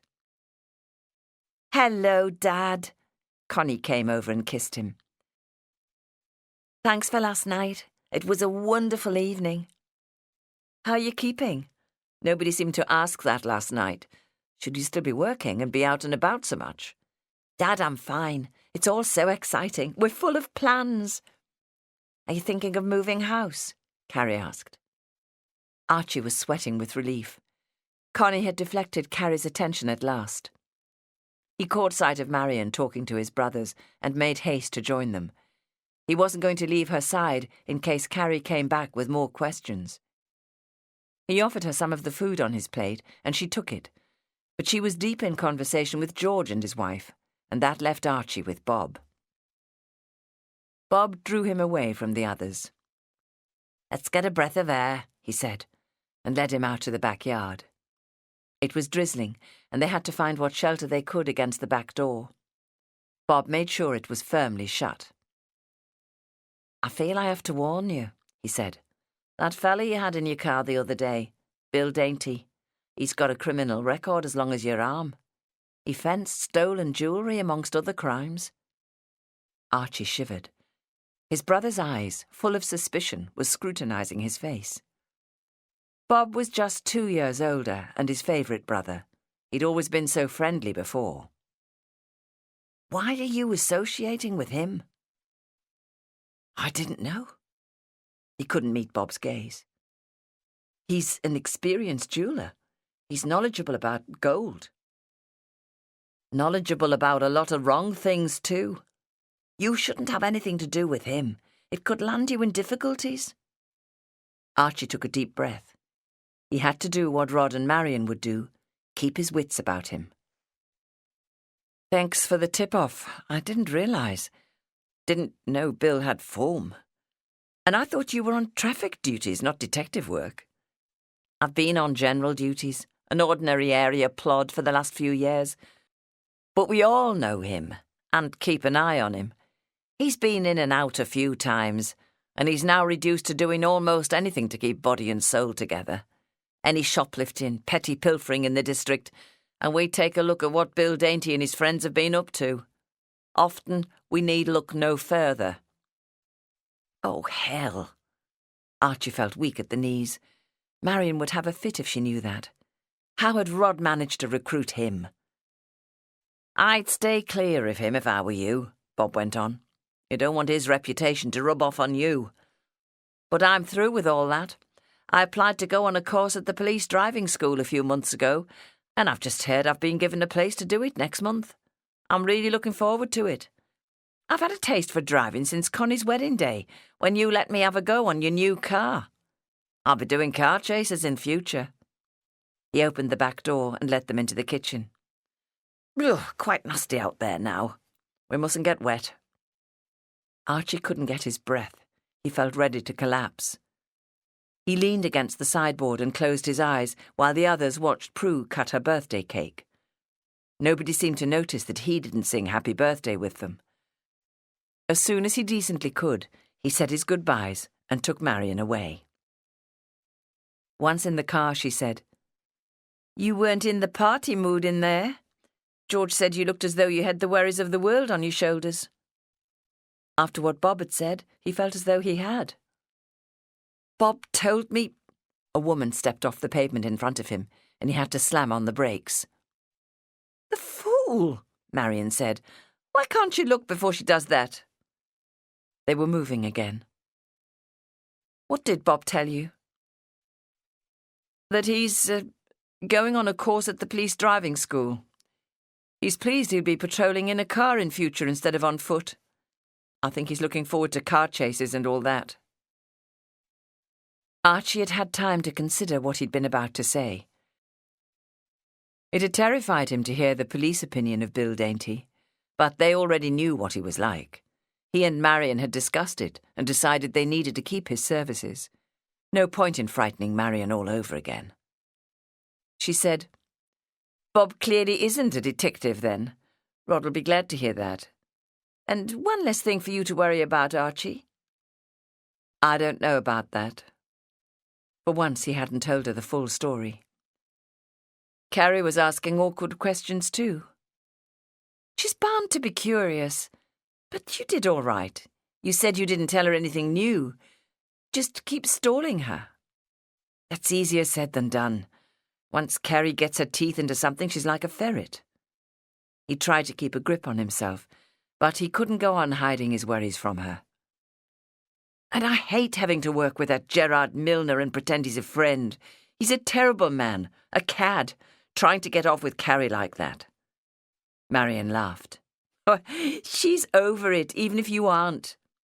Just relax. Everything is going well, ticking over quietly."